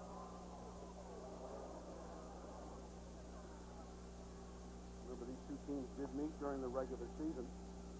And Russ Moore's team, you're watching there, won it 25-7. But it's only a touchdown differential. Russ Moore will be one of our halftime guests. Again, this is Waynesburg's first appearance in the championship game since 1959 when they lost to Braddock. Sam, I would imagine that Chuck Clousey was probably coaching at Braddock in 1959. 1959, and I was a junior on that team. Were you? So I know exactly. You remember that game? I remember that game exactly. Well, that is the end of the first half. Washington took a 3-0 lead, but since then it's Waynesburg with 10 unanswered, and they lead at halftime 10-0. We're just about set to begin our halftime festivities. Let me correct the score. Waynesburg 10, Washington 3. Now let's go back down to the sideline and Bill Fontana. Bill. Stan, thank you very much. We're with Russ Moore, the head coach of the Waynesburg squad, the Red Raiders. And looking at this football game, Russ, in the beginning of the game, you think that, you know, the aura of Three Rivers Stadium, your kids were a bit unsettled? A bit tight, yes, very much unsettled. You know, the fumble, we're okay now. It usually takes us like that in most games. It takes about 2 or 3 series before we do get things going. And once we get Landy moving, we know we're pretty good. I spoke to you earlier in the week, and you told me that one of the keys, you're going to give them a dose of Lansford from the first through the fourth quarter. Are you still going to adhere to that philosophy? I'll tell you what, with the offensive line that we have, you know, we're going to give them a lot of Lansford. I mean, you know, we put a few wrinkles in for Lansford to get the ball, basically just straight sub score, and most of us are working the first half. We're going to give them some Lansford, and we're going to pass the ball. Lee will be okay. We'll come out and throw here a little bit in the second half. Russ, you were in a bit of a precarious situation. Your defense came through big for you early. Our defense, Dave Ferris, our defensive coordinator, always does that. I mean, he's got the kids prepared every game, you know. And Devontae Johnson, that's the first time we got up against him. He's got more speed than we thought he had. They are banged up. They have some players that they're trying to disguise with some key injuries. Right, yeah, I know they're banged up. Lord, everybody's banged up this time of the year. I'm feeling a little sore myself. Well, you wanted to get on the Jumbotron. Show us your head. Hey, here's the head, baby, right here. $2 a piece, is that right, for 13 $1 a piece. I'm in debt right now, $36. So the dealer is $36. They said they'd take care of it if I got this one today. Final question, what do you have to do to keep this up and be successful, bring the first crowd home since 50, well, actually, in the history? It's very important that we come out here at halftime. It's very, very important. We come out, we're on defense first, and we shut them down, establish it. We started getting that going, and we started, you know, getting the march seller, taking care of some of their big plays, and that's what we have to do, you know, take away their big weapons. Russ Moore from Waynesburg, and they're winning right now. It's halftime at Three Rivers Stadium. We'll be back with more high school football on Fox Sports Net.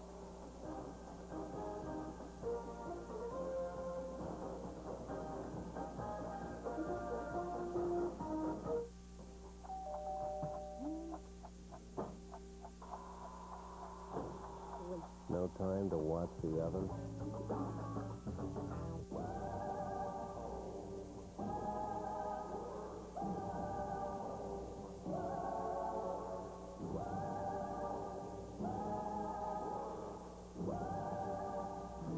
Time to get out of line and into an agile, well-equipped, entertaining Dodge Stratus.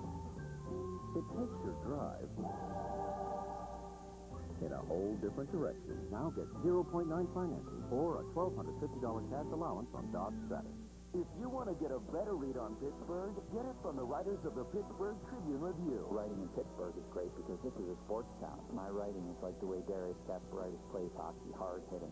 People in the Pittsburgh area are born to hunt and fish. I love to do it, and I love talking to them about it. I cover sports from a fan's perspective. I was born here, grew up here, and there's nothing like a Pittsburgh sports fan. Call 1-800-909-TRIB to start home delivery of the Pittsburgh Tribune Review.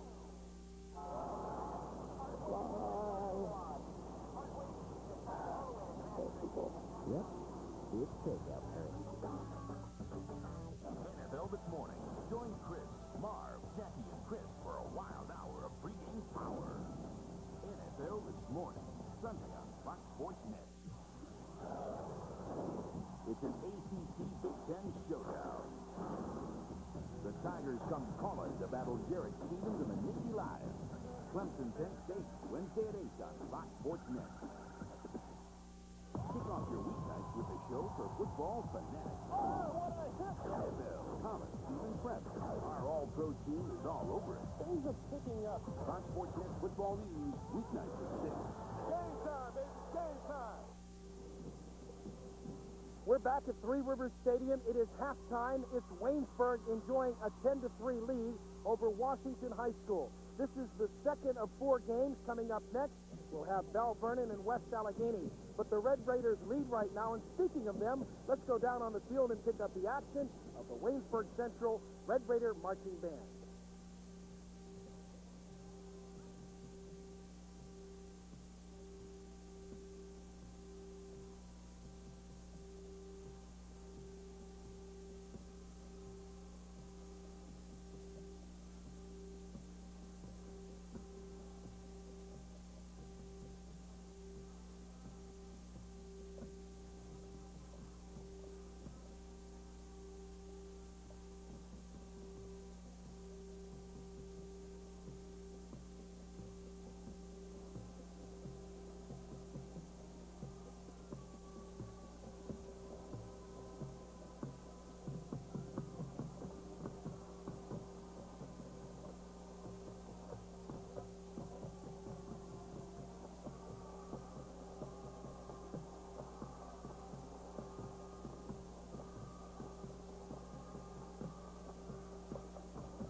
Metro High School marching band. First time ever, quite a thrill for him here at Three Rivers Stadium. We're going to take the brackets halftime where Waynesburg leads 10-3 on Fox Sports Net. What's the value of a dollar? Every region has a financial foundation on which careers and aspirations are built. Since 1855, Dollar Bank has invested billions of dollars in millions of lives and thousands of businesses in Western Pennsylvania. And by remaining independent, we'll continue for many lives and businesses to come. That's the value of a dollar. Stressed out with life's daily pace? Then get away. Call 1-800-EMBASSY and experience a getaway weekend at the Embassy Suites Pittsburgh Airport. You'll begin with a manager's reception with your favorite beverages, dinner in the Foggy Bottom restaurant, and then relax in Horse Feathers Lounge. Get a great night's sleep in our 2-room suite, and enjoy a complimentary cook-to-order breakfast in our atrium. Your satisfaction is 100% guaranteed. Call 1-800-EMBASSY and get away to Embassy Suites. What a difference a stay makes. What if Hollywood didn't spend money on special effects? No. Watch them do it right on TLC. See how the pros really make big-budget blockbusters. Close as ever before. Watch the masters create maximum fear, pump the adrenaline, and set up big bangs. You are there. The action never stops with ultimate special effects. Sunday starting at 8 on TLC. I can see that. On any given Sunday, a legend will fall. Gear up, Walker. I'll fight for you to the day I die. A hero will rise. And a war will begin. Changing the play. You done when you like. You run the play, I call. I've been warming the bench the whole time I've been in the post. I'm done. I'm going back. Any given Sunday, life is a contact sport. Soon as I get home, starts December 20th. It's Championship Saturday from Three Rivers Stadium on a perfect November afternoon for high school football. Waynesburg enjoying the 10-3 lead over Washinton High School. And now we're going to present to you the Washinton High School Prexy Marching Band. Let's listen and enjoy.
listening to the band play, the Washington Prexy Band. It's halftime where Waynesburg and Lanford Simpson have been too much. We're going to take a break and come back with the start of the second half. There's more high school football from Fox Sports.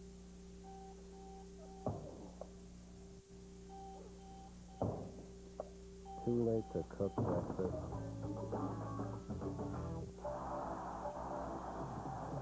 Fox Sports News Prime Time. Your Sunday night source for all the daily NFL action. But wait, there's more. From the playmakers to the game breakers and newsmakers. Want the latest? You've got it. Woo! Catch Keith, Kevin, NFL coaching great Marv Levy, and our all-pro team of analysts. Wow, we cover the NFL. You bet. Fox Sports News Prime Time. Sunday night, every night. This is not a washing machine. This is the road to reincarnation for your beloved white tablecloth that was totally stained by a wicked 87 Merlot. The Catalyst Series, with patented Catalyst stain removal system, taking laundry from doomed to divine, unstaining stains in the most miraculous manner. Introducing Kenmore Elite.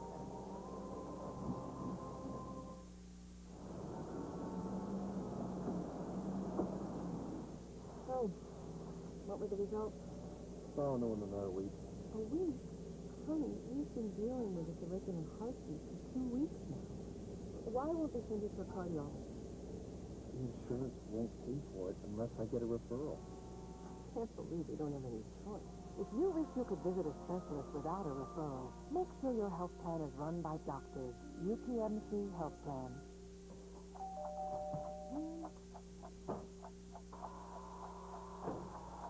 No time to watch the oven?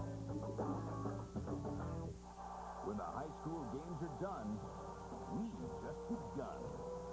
High School Extra, live, Fridays at midnight on Fox Sports Net. In the background, you can hear the sound of the Washington Prexy Band. It is halftime where Waynesburg, undefeated on the year at 12-0, holds a comfortable lead, well by a touchdown. And we've got a lot of great football. Lanford Simpson and company. Bill George was the famous football player from Waynesburg back in the 50s. And we're going to go back upstairs now. And ladies and gentlemen, here he is, Stan Savran. Stanley. Thank you, Bill. And I remember Bill George, heck of a linebacker for the Chicago Bears. We are 37% through Championship Saturday. 3/8. Are you impressed with my mathematic ability? In case you joined us a bit late, in the Class A championship game, it was Southside Beaver defeating Monaca and withstanding a furious Monaca comeback, 21-14, the final Southside Beaver. One time had a 21-0 lead. We're at halftime here, game number 2, and that has Waynesburg leading Washington by a count of 10-3. I'm joined by Sam Lafazzo and Nolan Harrison of the Steelers. 10-3 the score. First of all, Wash High, Sam, they have only been able to generate 43 yards rushing on 15 carries. They've only completed 1 pass. Well, I think the turning point for Wash High was when they had 2 opportunities early in the first quarter to put some big points on the board because they had great field position and didn't do that. And then later in the second quarter, when they had the long pass on the 3rd and 17, they completed the pass, was called for a penalty, was brought back, and then they didn't do anything after that. Illegal formation, too, something that certainly can be prevented. Waynesburg Nolan started out very shakily. They were jittery, these kids. Haven't had much experience in championship games. Not like Wash High, they've been here 5 times in the 90s. But once they got their feet under them, they have pretty much controlled the game. I think their senior leadership really got them calmed down along with their coach on the sidelines, and they started playing good football. I think the key to this game for them has been making sure that offensive and defensive lines are controlling the line of scrimmage. And with any football game, if you dominate the line of scrimmage on offense and defense, you're making big plays. And that's key when you're seeing Lanford Simpson running for the yards that he's run. I think he had 69 yards in the first half already, and those huge gaping holes that they're putting, they're opening up for him. If they continue to do that in the second half, it's going to be real hard for Washington to come back. Plus the fact that Simpson weighs 235 pounds. It's like Jerome Bettis. He's going to start to wear on you after a while. Take a look at the first half highlights, and actually Washington got on the board. They had a 1st and goal at the 3, but a sack by Greg Carson forced them to go for the field goal. Justin Gravula made a 32-yarder, and Washington led 3-0. But remember that could have been a touchdown, 1st and goal at the 3. completing a 65-yard drive. Simpson right up the middle, untouched. They made it 7-3. And on the second-to-last play of the half, it is Simpson again. Also a 32-yard field goal. That made it 10-3, and that is our halftime score. Sam, let's talk about Washington. What do they need to do to get back in this ballgame? Well, I think they have to go back to what brought them here, Stan. I mean, they ran the football. I mean, they're a high-powered offense. They need to get back to doing that rather than picking things out from here and here and here. They need to put the continuity back into their offense and do the things that brought them. Or how about Waynesburg? Just put it in cruise control and keep doing what you're doing? I don't do that. If I was them right now, just like the coach said, start it open up in the passing game. Right now, you know they're going to put 8, 9 up in the box. Start open up in the passing game. Let the receivers go down through it and make plays. I wouldn't stop right now. This is a chance for them to make history for their school. So I wouldn't stop. I continue to pound them on offense and just make great plays on defense. I think they can do that. All right, Washington will get the second half kickoff. They'll be on offense for the first series of the game and see if they can move down the field to tie it up. We mentioned about the Class A championship game. That saw Southside Beaver moving up to a 21-0 lead, but Monaca came back with 2 late touchdowns, not able to get there. The final, Southside Beaver 21 and Monaca 14. Sam, you did that game, and it really turned into a real thriller at the end. Oh, it was. I was telling Bill that I thought the game was over, and then that Phillips stole the ball off the kid and ran 85 yards, and here we go with 2:31 left, and it was a game again. And Southside Beaver was very lucky that they were able to control the ball and run out the clock. Well, when you got them down, you got to keep your foot on their throat because these are champions. Even the loser today is a champion, and they'll come back on you. They're quality football teams and got a lot of character. That's just like I said, with an offense, you can't be conservative. You can't just try to put it in cruise control and hope that they don't make any plays. You got to come after them on defense. You got to really come after them on offense. That's how championships are won. All right, we, as mentioned, we're not even halfway through. Don't forget, following this game, it is the AAA championship game right here on Fox Sports Net. And some people think that might be the best matchup of the day. West Allegheny going for the championship, and they're second in 3 years. They'll go against Bell Vernon. These two teams are both undefeated and untied. It's the first time, or the second time in the last 20 years, that 2 unbeaten, untied teams will meet each other in a WPIAL championship game. Let's go back down the field, and Bill Fontana. Bill?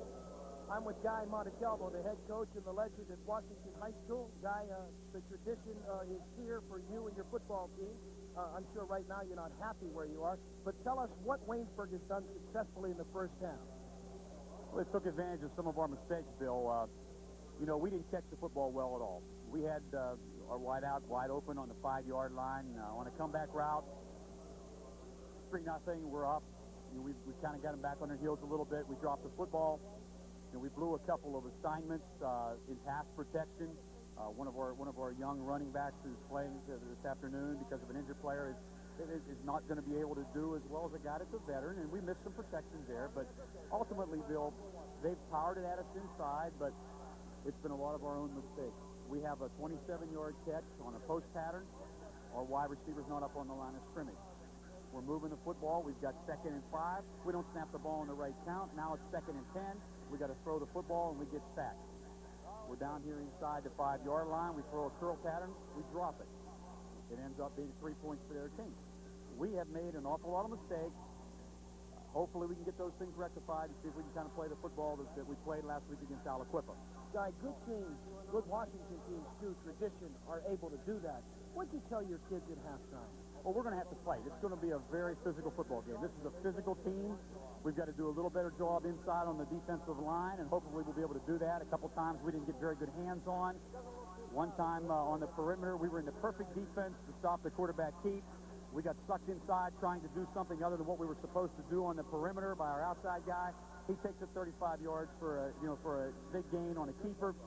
Those are the kind of things that we've got to eliminate. We've got to play team defense where each and every guy does his own job, and we've got to continue to do what we're doing in the running game. Guy, they seem to be very tough to tackle. It's almost like you have to hit them low, isn't it? Well, there's no doubt. Lampert Simpson's a great football player, and he plays with such tenacity. He drives his legs. You've got to gang tackle him. You've got to take him low. We've done a fairly good job at that at times, but there's 3 or 4 times when he split it on us.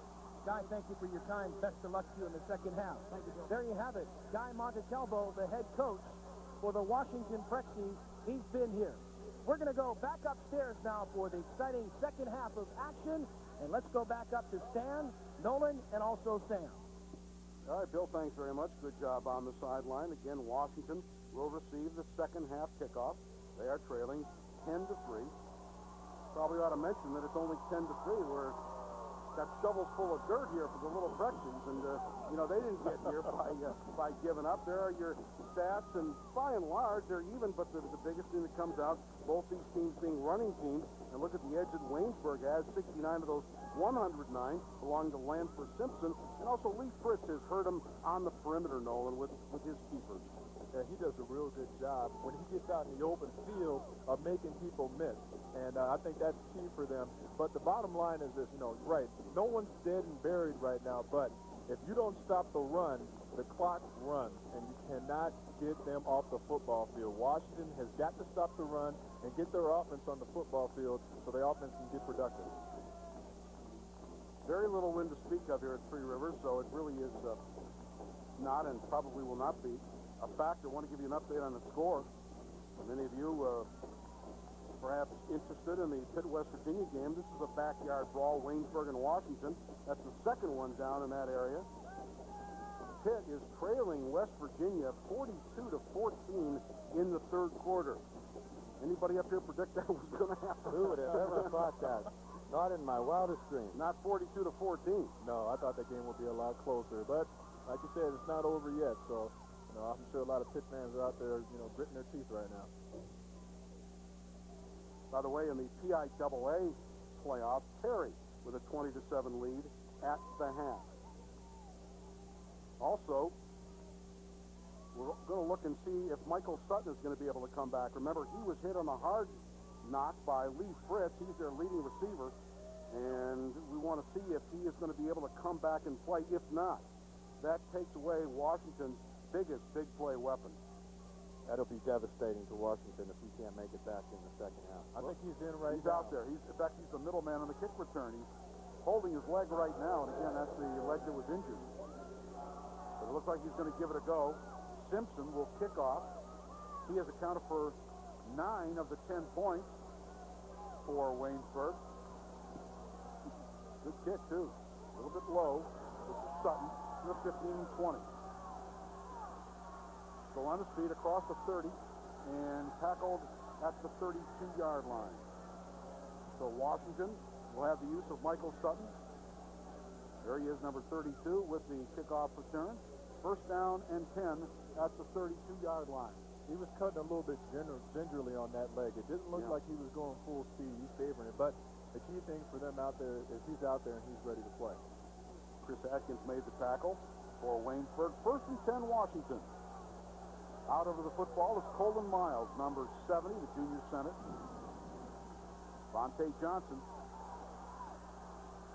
chased down from the backside after this gain of a couple. Outstanding defensive work.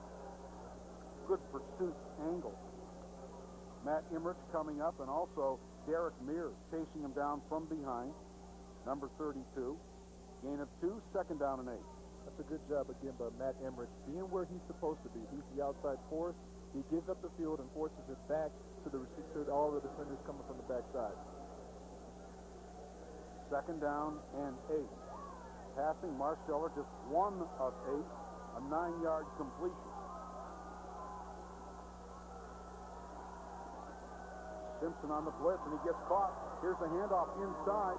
Ellis across the 45 to the 46-yard line. Making Larry Wingfield the ball carries. That's good for a first down that time.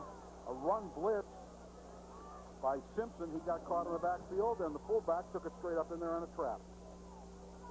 And that's really nice, quick hitter, and just found the seam, and he got into the got a first down, and that's what Washington needs to do right here is just to maintain some continuity in the offense and get back into the football game. Excellent trap block by Steve Ward, number 52. First and 10 at the 46. Johnson plays off the block, gets to midfield and into Waynesburg territory. Mark him out of bounds at the 46-yard line. A nice gain of 8 yards. It'll bring up second down and 2. Creed and Emmerich on the tackle. That time Emmerich got caught a little bit inside on this play. He comes up to force the play. He gets caught a little bit inside, and he's not able to come up and force the play. He's got to get upfield on that. When you got a blocker coming out, you got to get upfield and force that back to come back inside of it. And the back did a nice job of waiting for the block, and then he played off of it. Really did a nice job at it. Second down and 2. D'Angelo Velez flanked to the near sideline. Inside handoff to Ellis. He's got the first down inside the 45 to the 43-yard line. Jason Ellis, the senior, 6 feet, 190 pounds, rushed for nearly 1,000 yards this season. Greg Carson, the middle linebacker, made the tackle, but not before Ellis get the first down for Washington at the Waynesburg 43. Greg Carson has 4 tackles so far. He's leading everybody here except Matt Emmich. They both have 4 tackles on defense, so they seem to be the ones that are really keeping the stability as far as Waynesburg. First down and 10. A little Prexy trailing the Raiders by 7. Ellison motion. Pitch wide. Got a blocker. 40, 35. Inside the 35 and down to 31 for another. Washington first down in a gain of 12. Chapman and Fritz make the tackle, but not before Ellis picks up 12 and a Washington first down. He almost broke that for a touchdown. He makes one cut to the outside, and he's gone. And look who's leading them on the block. The quarterback, Brent Marcellus. Well, I really like this kid. He gets down the field. He's not afraid of taking hits. He's not afraid of punishment. You know, that's who you want as a quarterback. A guy who will take that kind of hit. I'm telling you, people will follow him. This is clearly the best drive of the game for Washington. First and 10. Inside handoff. Not much doing that time. Waynesburg was right there. Mansfield, the ball carrier, the backup fullback. Brandon Doppelhoyer made the tackle. He's a senior, 6'2", 265, number 75 for Waynesburg. Call it a gain of a yard, second down and 9.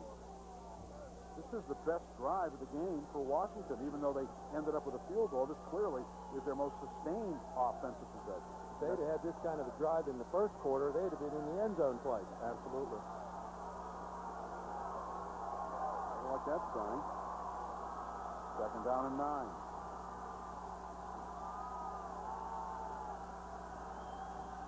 Inside, Johnson gets, spins away from the tackler, gets inside the 30 to the 29, 28-yard line. Greg Carson smelled that out nicely.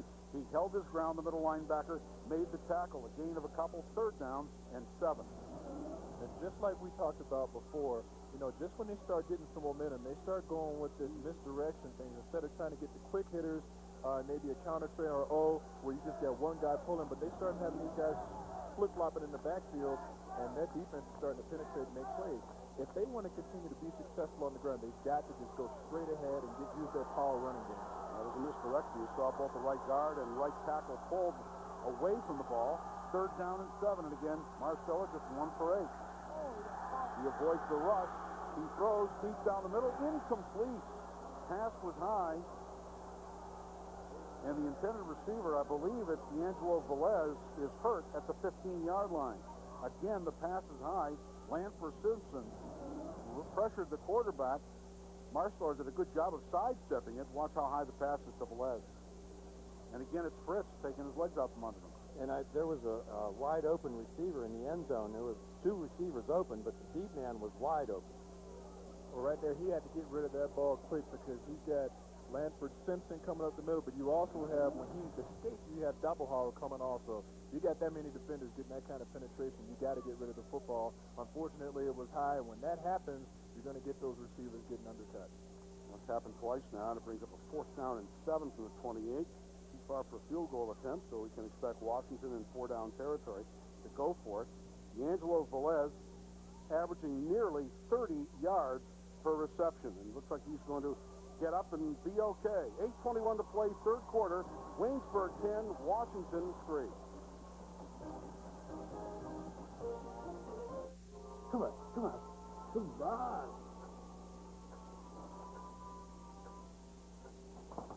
Held back by slow phone internet service? You win this play. Try AT&T at home. High-speed cable internet service that's always on with lightning-fast downloads and exclusive multimedia. Sign up now and get free installation plus 1 month free. Call 888-620-HOME. Come on!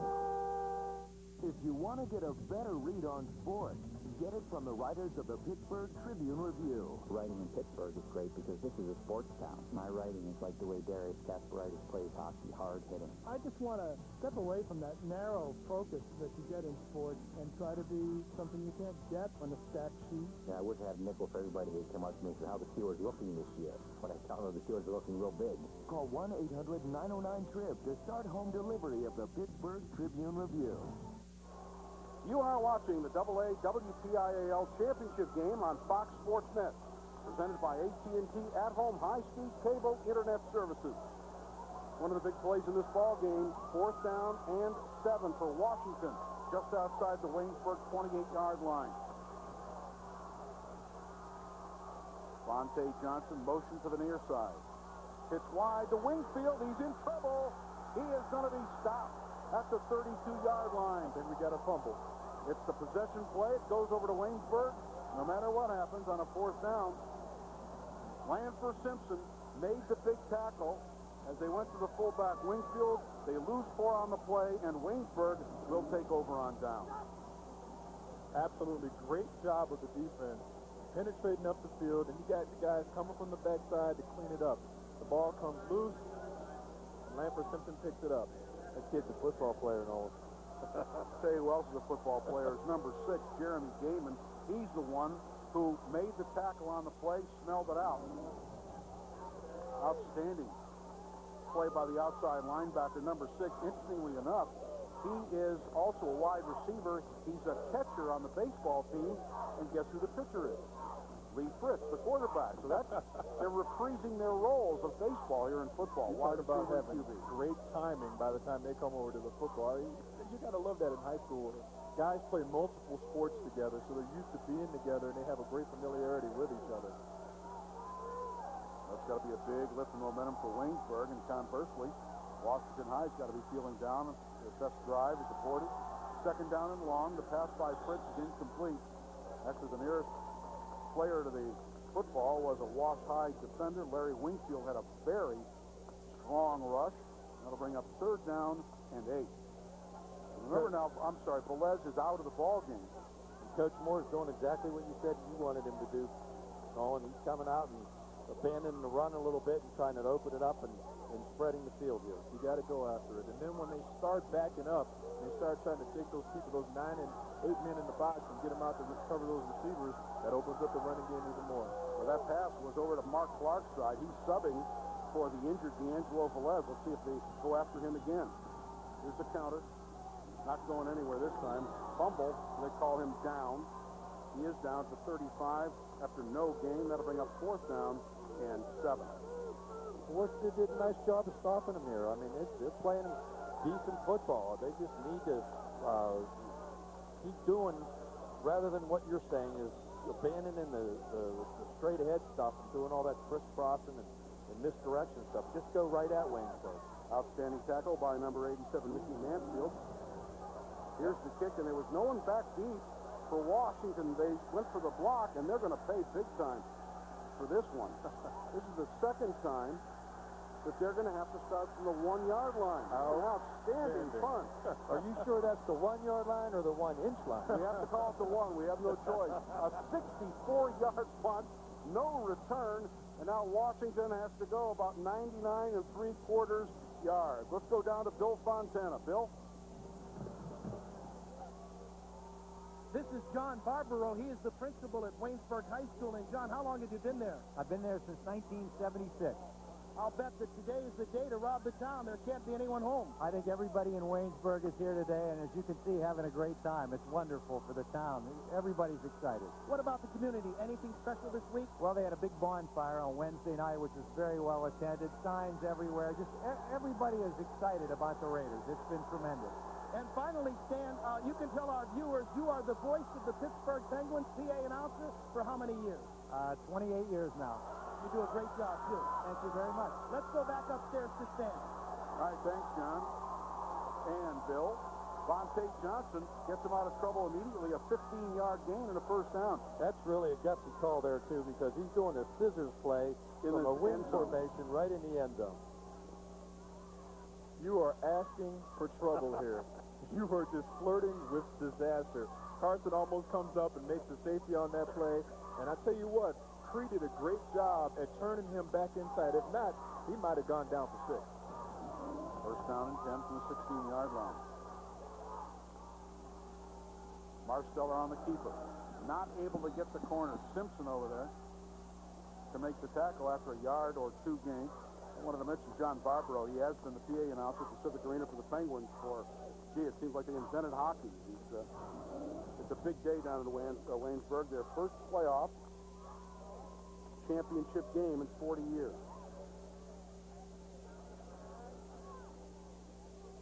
That's good linebacking play.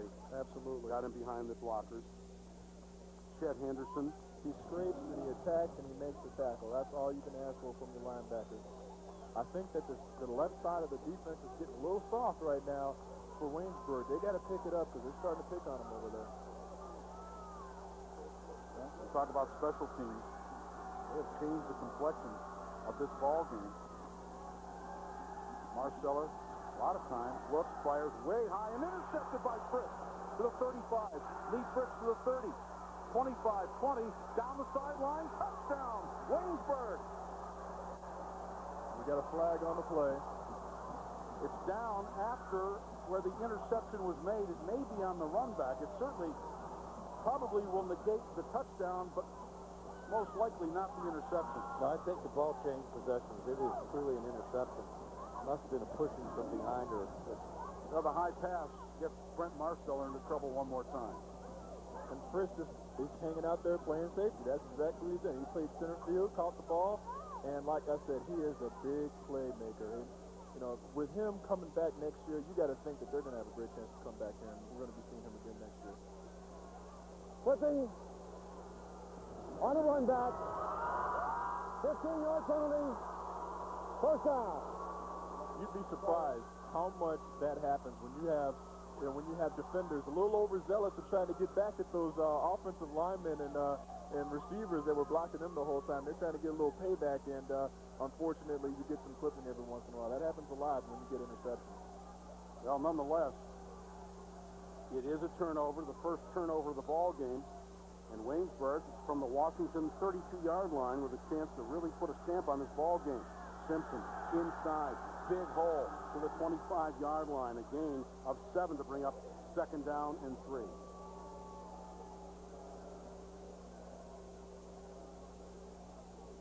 And the significance of that, I mean, you're looking at the offense of Waynesburg. They tried to open it up a little bit, and they got that defense thinking they were going to open it up. They come in there and they go in the pass rush, and all of a sudden, boom, you put Simpson right up the middle. And, of course, we can lay it all at the feet, if you will, pun intended, of the punt down to the 1-yard line. Fritz keeper, 20, 19, fumbles the football. It's loose at the 19-yard line. Washington saying that they have it, and they do. That was really a good play by the linebacker. He came in there and stripped the ball from number 78. I can't find his name right here. Let's take a look at it. Sam Desmond. As they say, one good turn over deserves another. He put his hand right on the football. That was just a great play. It wasn't like Fritz was holding the ball out there, you know, like a loaf of bread. Like a lot of times you see the quarterback scrambling. He made a great play on the football. Right, the man who made the strip on that play was Ryan Moy, number 12. First and 10 from the 19-yard line. This is Ellis. Turnover again. Fumble. And Waynesburg has recovered. We're 4 starting to get a plays, little sloppy. 3 turnovers. We're starting to get a little sloppy down there. Now this could really be a killer for Washington. Right now, Fritz and company get another chance.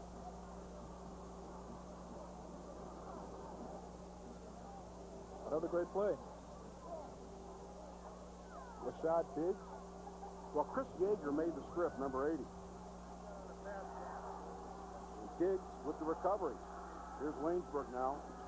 Not taking any chances here. A straight handoff to Cree, inside the 15 to the 14-yard line. A gain of 6. It'll be second down and 4.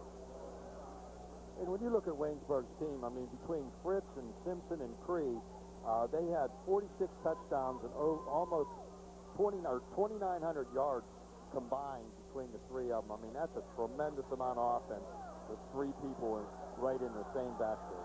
Tremendous balance. They can beat you a number of ways. Second down and 4. And the handoff is almost stolen by Jason Ellis. As it is, Cree loses yardage back to the original line of scrimmage, the 20-yard line. Outstanding penetration. Ellis almost stole the handoff. Yeah, it was. They have two inside linebackers just came immediately. And what they're doing now is they're just gambling that they're taking the lanes, the linebackers, and trying to get penetration. Steve Ward made the initial penetration. Wingfield and Ellis there to clean up. Give credit to Steve Ward, who's played a very strong game. Third down and 10.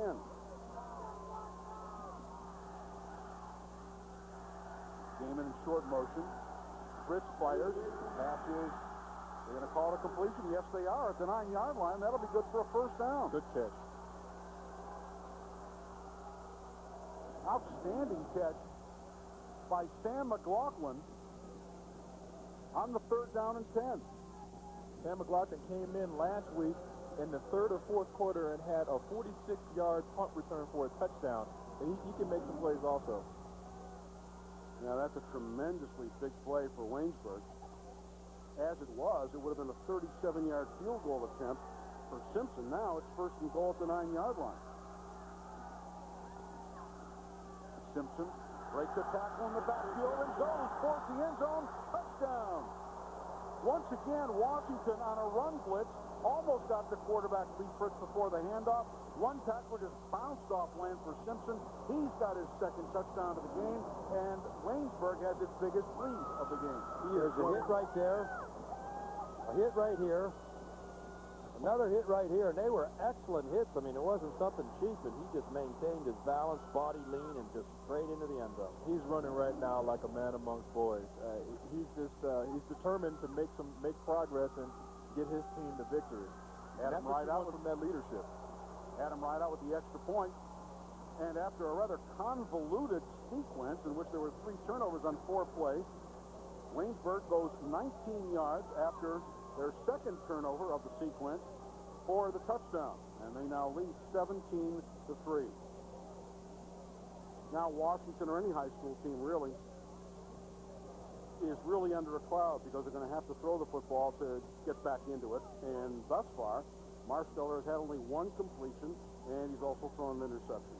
It's going to be hard for Washington to come back and start doing things that they're not normally accustomed to doing. But this is following the same pattern that the A game had. Southside Beaver beat Monaca the first time, and Waynesburg beat Washington the first time, and we're following the same patterns as both of those, and Waynesburg proving that that was no fluke. Here now is our Kings play of the game, and this is the touchdown run by Lansford Simpson.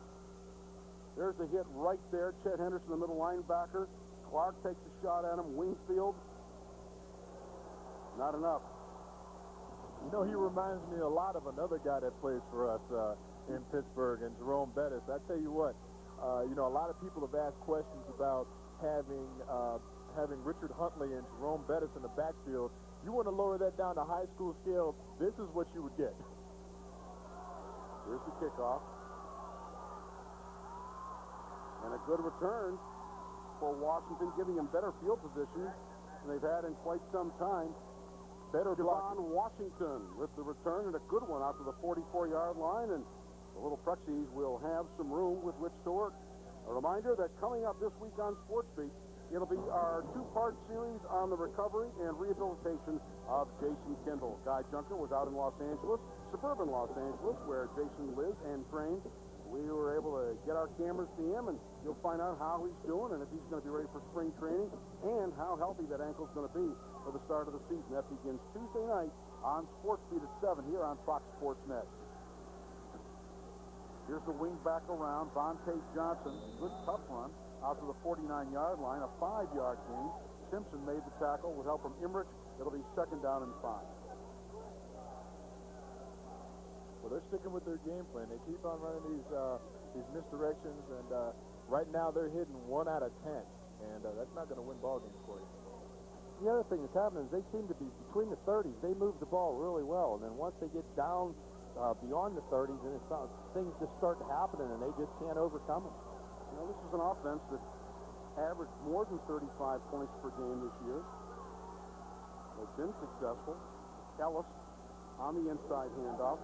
The plays are taking a long time to develop. Give them a couple to the Waynesburg 49. Will bring up 3rd down and 3. Tim Clevenger, senior, 6'4", 250 for the Raiders, makes the tackle. And we got 3rd down and 3, and as an offensive team, you have to convert to 3rd and short. This is a perfect position to be in as an offense. You want to have 3rd and shorts because that gives you the best opportunity to, you can go up top because more than likely you're going to have them coming up and trying to put men in the box to stop the run. You have more options when you're in 3rd and short.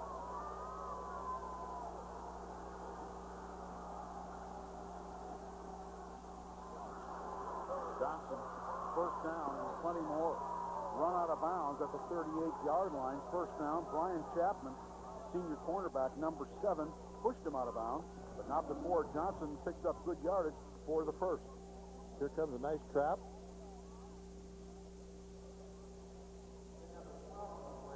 Nice block by Ellis. The running backs block very nicely for each other. Yes, they really do. Big 1st down. Minute 24 to play in the 3rd quarter. I think our clock is on Central Time. Well, he's a second behind. 1st and 10. Washington really needs to convert on this drive. This is Ellis. Hole closes very quickly. There's a flag on the play. Derek Mears came in and tackled the quarterback. The game, there was none. Bad sign. I'm seeing the trainers working over Michael Sutton on the sidelines, and they're taking a look at him, and he's kind of hobbling pretty good over there on the sideline. Body offense, 2 men moving at the same time. That penalty is declined. 2nd down. They'll take the no gain on the play to make it 2nd and 10. Personally, I don't know whether I'd have done that. I think I'd have taken the 5 yards at this point in time.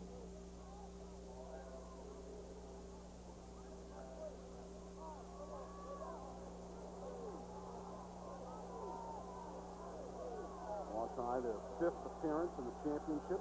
Lost last year to Shady Side Academy. Lost to Burl in 1995, not won the title since 1993. 2nd down and 10. Marsteller looks, throws deep, got a man wide open, and it is incomplete. D'Angelo Velez had to wait for just a second too long. Bryce Cree, number 3, on the coverage, but D'Angelo Velez had 4 yards on Cree. Had to wait for it, and that gave Cree time to get back and break it up. Credit that pressure to Greg Carson. He was breathing down his neck. He felt them coming from behind, and it made him throw the ball early. When that happens, you know, you're not going to be able to get that timing down. Yeah, one pass interference. I think that's just a great play. Yeah, well, it was not pass interference, I don't believe. It's a crossing pattern. Both ends were open. 3rd down. They better be careful. If they're willing to go up top, those DBs have got to get back there and cover them. He's had some open receivers. Yes, he has. He's had some people open. Had a couple drops, had a couple high balls. Ellison motion to the far side. There's a pitch back. Winsfield going nowhere. They tried to get Winsfield wide, and they have had no success. Jeremy Gaiman comes up strong at the line of scrimmage to make the tackle. Carson helps him clean up. There's a loss on the play of a couple to bring up 4th down and 13. I think Jeremy Gaiman is taking out a little frustration for not being able to be a receiver today. He decided he's just going to play defense because they're not throwing the ball. That'll bring up 4th down and very long. There's still enough time, perhaps, for Washington to play field position. Absolutely. Punt the ball down deep. Let's see what Guy Manicalvo is going to call for. I'm almost positive he's going to punt the ball here. Time being what it is, you certainly want to get it off before the clock runs out.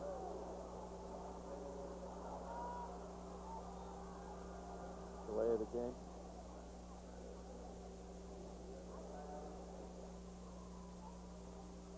likely that will be the call. No, we reached the end of the third quarter according to the official scoreboard clock here at Three River Stadium. As the clock ran out,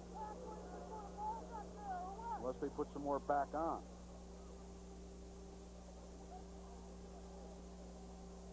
Okay, 3 seconds, is that good? Who's counting, ref? What's 3 seconds among friends? 3 seconds officially now on the clock. And this will give Washington an opportunity to punt the football.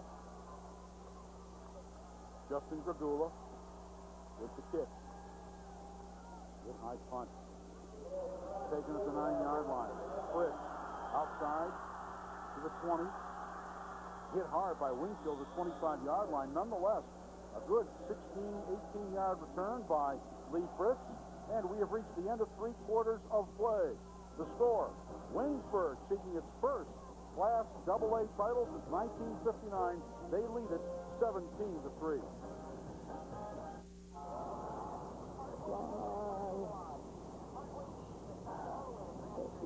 Yep, it's takeout time. What if Hollywood didn't spend money on special effects? No. Watch them do it right on TLC. See how the pros really make big budget blockbusters. Close as ever before. Watch the masters create maximum fear, pump the adrenaline, and set up big bangs. You are there. The action never stops with ultimate special effects. Sunday starting at 8 on TLC. I can do that. This is not a washing machine. This is the road to reincarnation for your beloved white tablecloth that was fatally stained by a wicked 87 Merlot. The Catalyst series, with patented Catalyst stain removal system, taking laundry from doomed to divine, unstaining stains in the most miraculous manner. Introducing Kenmore Elite.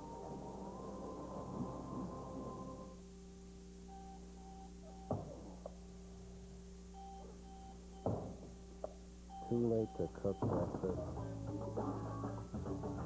The WPIAL Championship.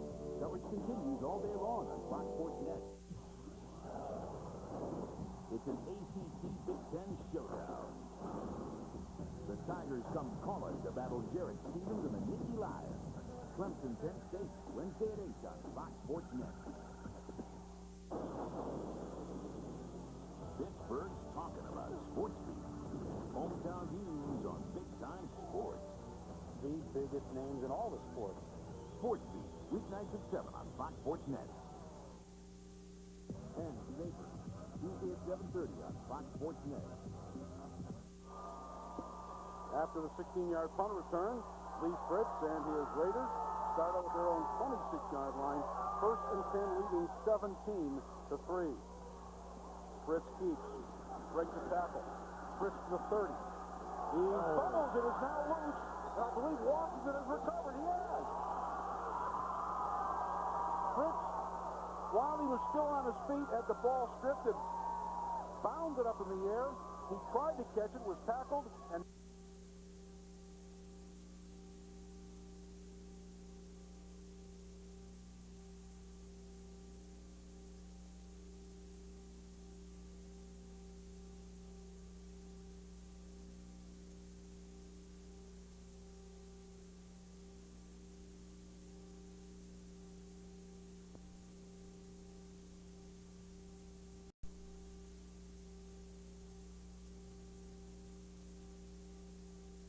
hopefully a touchdown.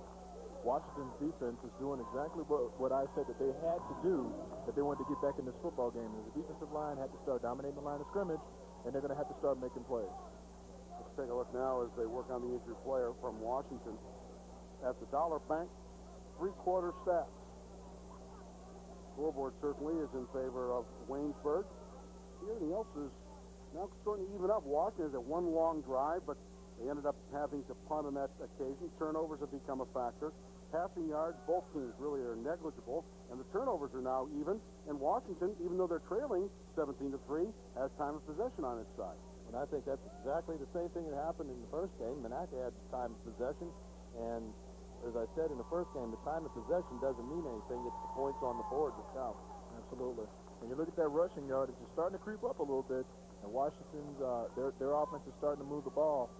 Waynesburg's defensive line, they got to start stepping up. I think they started hitting that comfort level that happens to teams when they're in the lead, and they got to get out of that comfort zone and start getting intense again and start hitting. Well, the injured player was Jason Ellis. If Washington loses him for any length of time, it's going to hurt because he is their leading rusher.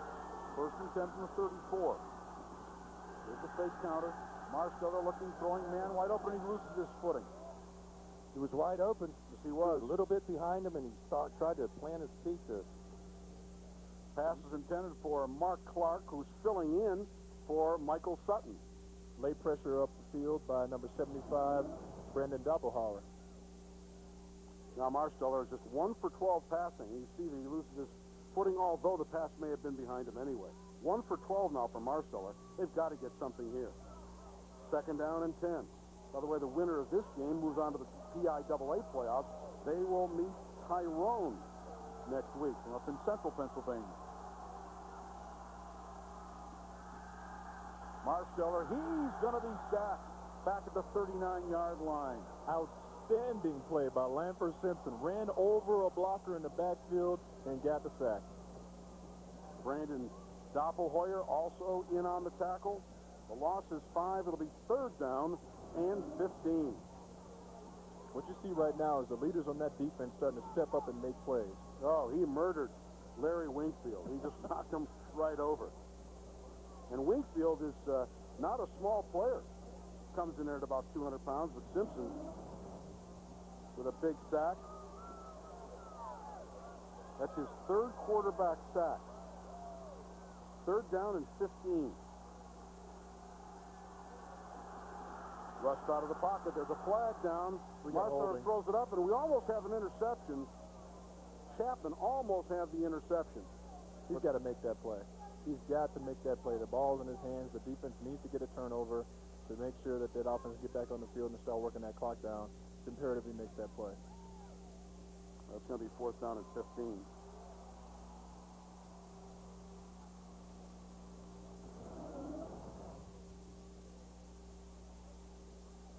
There's the hold right there on the running back, Vontae Johnson. That's not fair to make a running back block linebackers, is Body it? offense. 10-yard penalty for the foul. Still third down. That showed you a little bit more of the strength of Brent Marsteller. You know, he stood in there as long as he could, and the guy was wrapped around him. He almost got loose from him. And a lot of times, you know, he kind of reminds me of one of those tall, lanky, like Benny Testaverde type quarterbacks where you hit them and they can plant those feet and shake you off of them. You got to really hit those guys hard and wrap them up to bring them down.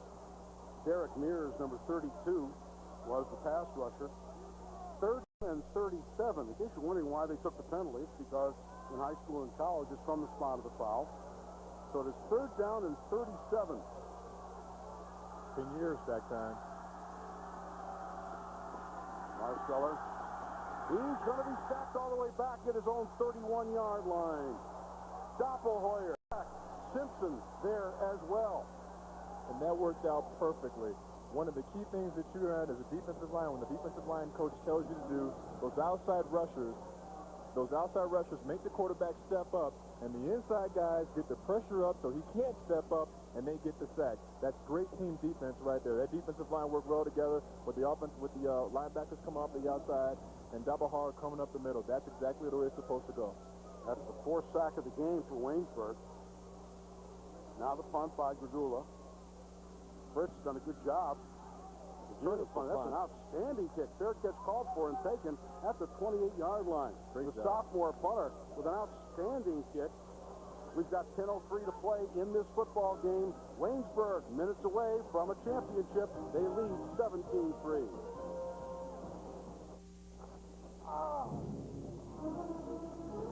Well, Pete Calcic said a freak injury has forced the fans to do without the man they bring on the ice when things get messy. This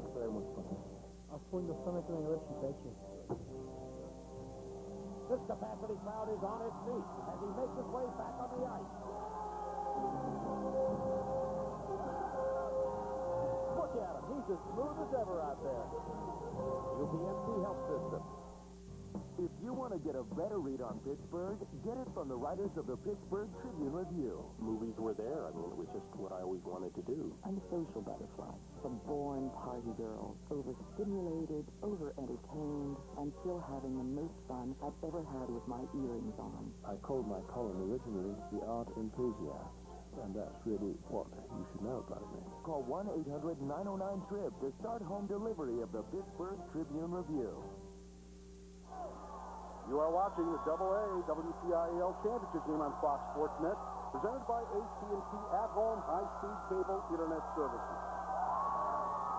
Waynesburg now with an opportunity, if not to build to their lead, then to run off some clock. 10:03 to play in the ball game. Inside handoff to Simpson. He gets out to the 30, gain of a couple, second down and 8. And you mentioned something in the break about his defensive play today. Well, Lanford has 10 tackles. He has more tackles than he has yards. And he's got a fair amount of yards. He's creeping up on 100 yards. By the way, the punt by Bagrula was 42 yards. He's kicked very well all day long. He also is credited with the 3 points that Wash High has been able to score. Fritz at quarterback. Half roll. Looks to throw. Now fires for Gaiman, and it is batted away. Gaiman was skirting the sideline. Don't know if he'd have been able to come down inbounds, even he caught the football, but still, there was good coverage on the play by Mark Clark, who's filling in for the injured Sutton, and also has seen some spot duty for D'Angelo Velez. It'll be third down and 8. And Coach Moore doesn't seem to want to go with the theory of run the clock out and just eat up time. He's going for the juggler thing. I think he's trying to make some of these kids happy, and he also, since he's got another game to play, if they win this football game, he's got to show that he can pass the football. That's a very good point. Third down and 8.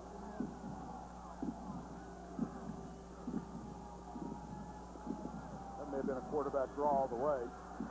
Fritz fighting to get out of an ankle tackle. Gains a couple yards out to the 35, 36-yard line, but it'll bring up fourth down and 3. Brent Marsteller, his opposite number, opposing quarterback, makes the tackle. Fourth down in a punting situation. Back downstairs to Bill Fontana. Bill? Yes.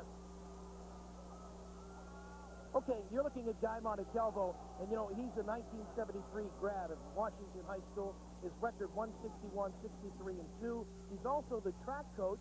When he was in high school, he was the WPIAL MVP in 200 sprint. He was offered a job at Trinity, also Canon McMillan. He wanted to stay in Washington because of his kids and also to coach his kids. Dan? Jason Ellis with the return. There's also a very nice and heartwarming story. Guy's son, Jimmy Montecalvo, 2 years ago in 1997, was diagnosed to have cancer. And he underwent surgery and chemotherapy. It did stunt his growth, but Jimmy Montecalvo, number 42, is a backup place kicker, and he's on the team.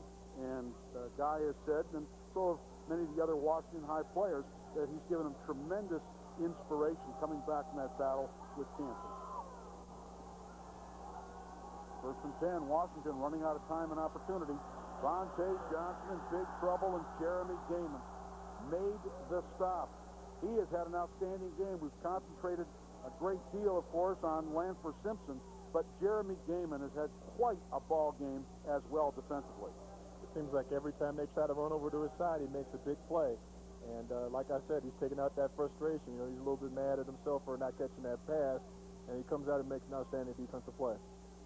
Don't forget, tomorrow morning at 11 o'clock and every Sunday morning during the NFL season, it's NFL This Morning here on Fox Sports Net.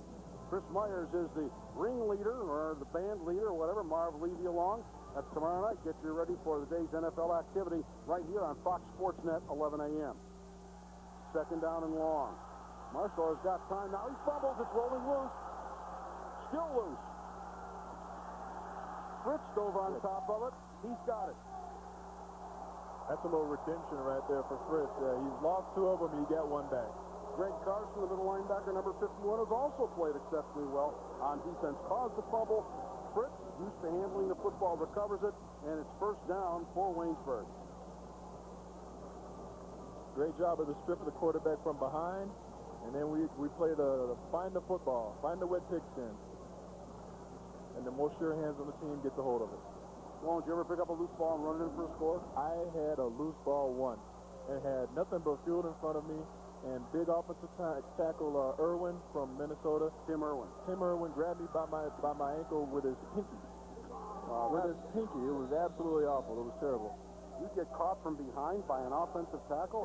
I couldn't believe it myself. I think it's because I've got a long stride. It took a while for that back leg to come forward. You're going to have to put you through a couple tire drills, Sam. You can't have them tripping over Well, we won't go with the tires. We've progressed a little bit. We'll go with Russ. Either put a chute on the back of me. Maybe I'll get some more speed or something.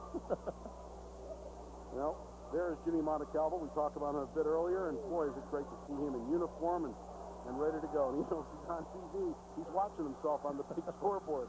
That's got to be a treat for these guys, seeing themselves on the Jumbotron. 2nd down, 11. Fritz, pass deep down over the middle, and it is incomplete. Almost a reception. The pass intended for Bland, not able to bring it down. And that'll bring up 3rd down and long. Craig Bland, the intended receiver, he's a junior, 6 feet, 160 pounds, has 17 receptions on the year. It'll be 3rd down and 11. He made an identical catch to that last week on the sidelines, came down and knocked the wind out of himself. Just an outstanding fingertip catch, and I thought he was going to come down with this one because it's an identical catch, just a little bit out of his reach, plus he had that defender breathing down his neck. That was Moses parting the Red Sea and Fritz's hair. Dan Moses, 3rd down, 11. Simpson plowing his way ahead to the 30-yard line. Again, Waynesburg figuring they're going to go for it on 4th down anyway. Decide to get half of it back. They get more than that. It'll bring up 4th down and a bit more than 4 yards to go for the 1st down. Every time I look at Fritz, the kind of presence that he has on the field, you'd think he was a very big statured kind of a person. I'll bet you he doesn't weigh 170 pounds. But, you know, when you look at him and his height, I think, you know, when I was in high school, I was 6'5", 185 pounds, and people thought I was intimidating. You look at that now, and that's just skinny.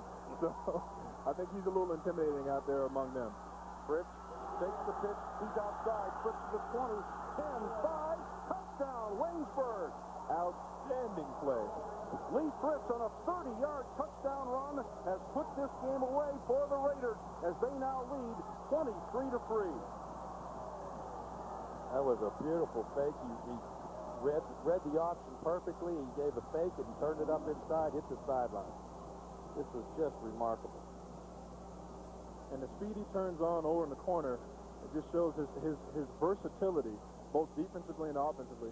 He runs away from the defender. The defender's right there. He can't get him. He runs away and scores a touchdown, and he gets redemption. There's a bad snap on the extra point attempt. Right out is after it. It's a live ball. There goes Bland. He throws on the run. Incomplete to a receiver who had fallen down. Derek Mears, the tight end on the play. The extra point is no good, but nonetheless, quarterback Lee Fritz, the 30-yard run. Now Waynesburg, with that touchdown, leads it 23-3 with 5:59 to play in the championship.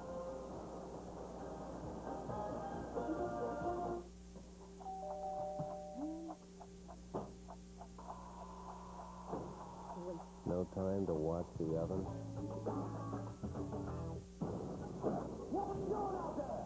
This season, I'm sick and tired of losing. tradition is becoming a thing of the past. Why do you think my father put me in charge of bull-headed moron? I coach my way. Any given Sunday, life is a contact sport. This film is not yet rated. Starts Wednesday, December 22nd at a theater near you.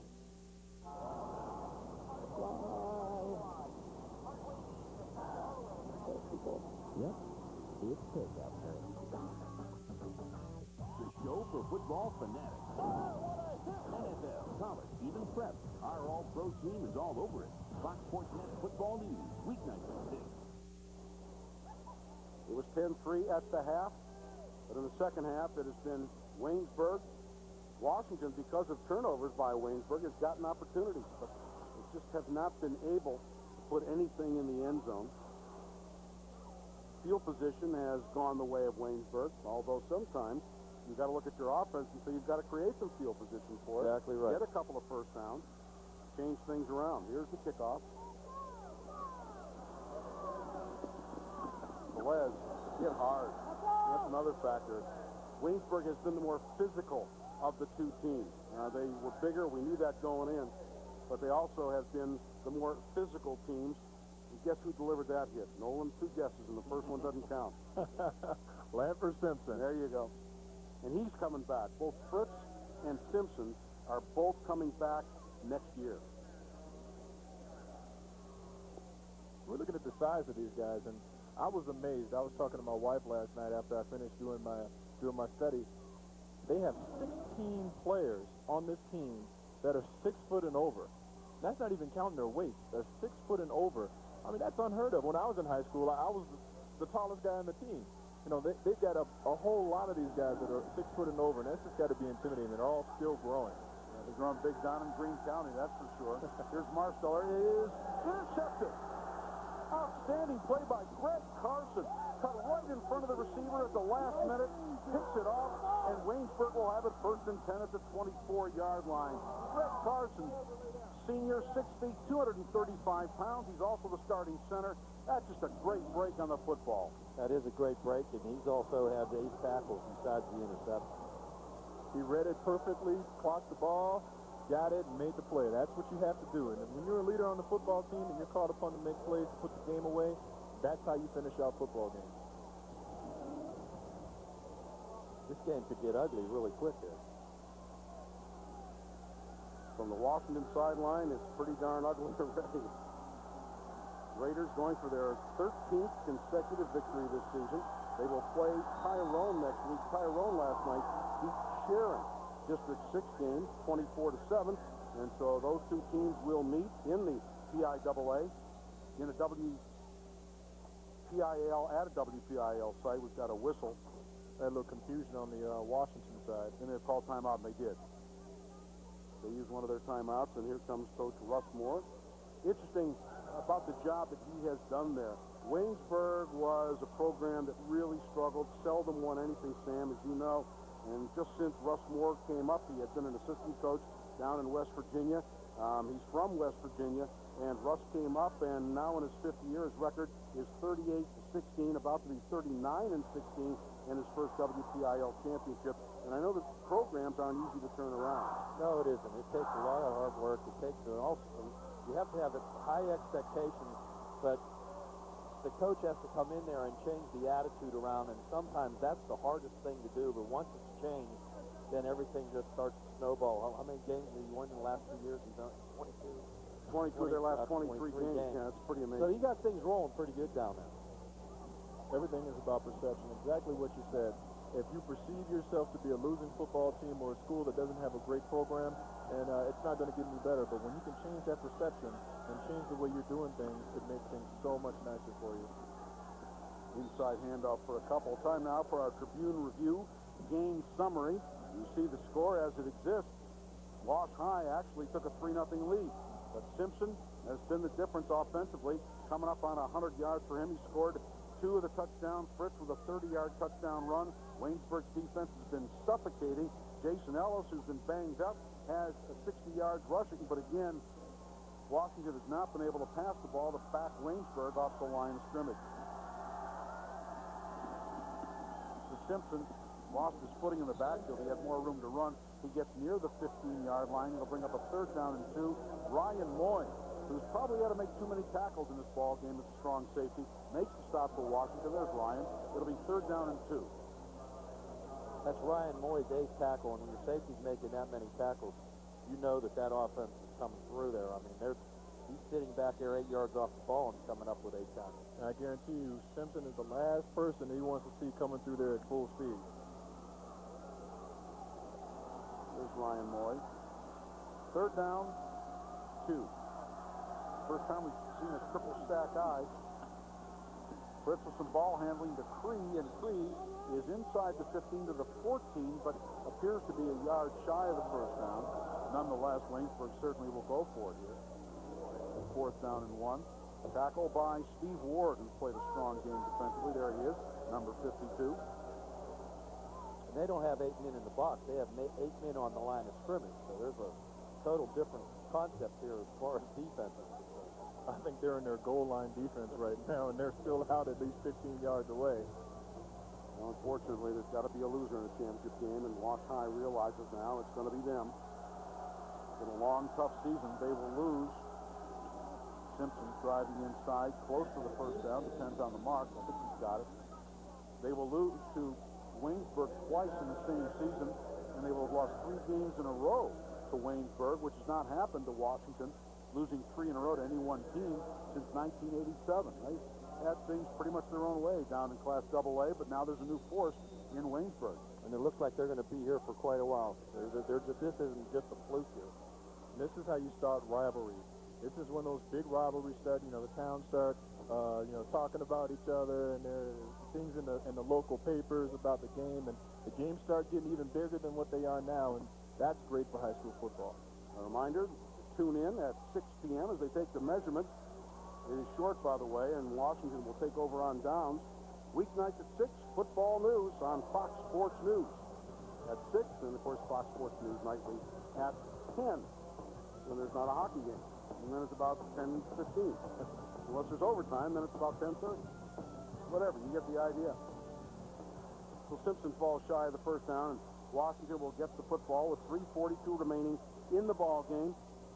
Waynesburg comfortably ahead by 20. Don't forget, coming up in about a half hour's time, it'll be the AAA championship game. Bell Vernon against West Allegheny. Marsteller scrambling, and he's going to be sacked back at the 3-yard line. Brendan Doubleholler again. Boy, he's had quite a game, too. They all have, really, defensively. West Allegheny, of course, has gotten all the attention for giving up just 24 points in 12 games. It's unbelievable, but this Waynesburg defense is awfully good.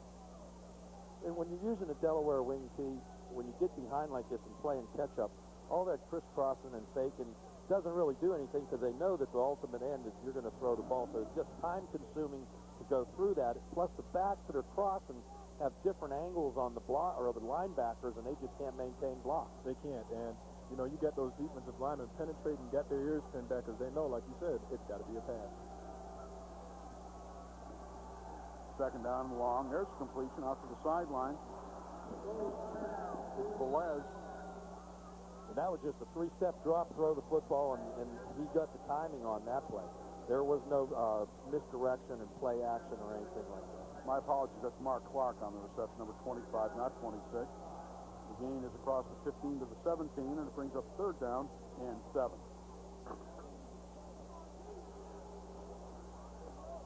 Jason Ellis, leading rusher, 943 yards. Banged up earlier in the ball game. Sutton came back, ran a couple of kickoffs back, but really has not been a factor in this ball game. Last week, in the semifinal game, he had 2 long touchdown receptions.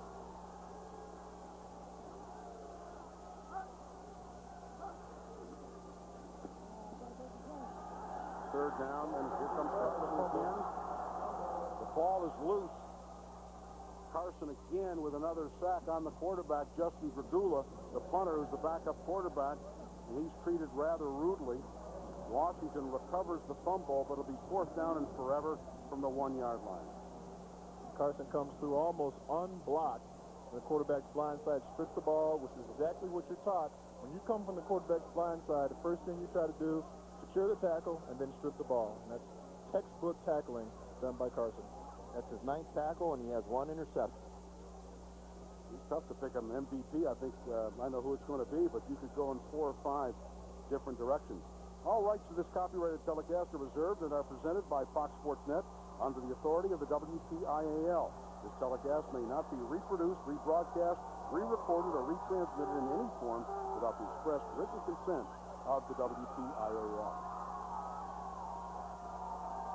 We will have the on-field celebration and the presentation of the trophy. Bill Fontana will be talking to the winning coach, Russ Moore, and some of the winning players, so don't go away. And about a half hour after this ball game is over, we will have the AAA championship game. 4th down at about 40. Dragula looking, throwing deep down the sideline, well overthrown. And that is going to give Waynesburg the ball at the 1-yard line. Now, do you kneel down or do you trickle in?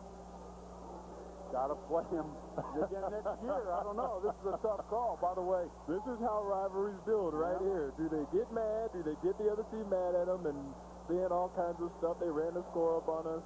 Or, you know, do you put your young guys in and see if they can score a touchdown? Well, I think you've got, like you said, Nolan, you've got PIAA playoff games to go. Kids work hard in practice, Sam, as a coach. They want a chance to play as well. And really, if Wash High was worried about it, they wouldn't have thrown on 4th and 40. I still think he's going to kneel down. No, he's not. Inside handoff, touchdown, Waynesburg.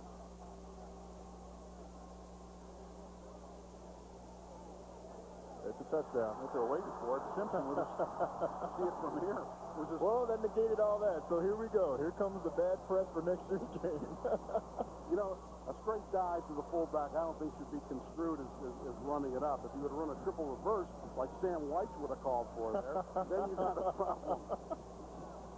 Well, I tell you what, though, Dwight Clark accused us of the Steelers of running up the score in the first Cleveland game when we kept on running the ball on them. So, I figure it might be the same thing for Washington, but we'll see what comes out of this.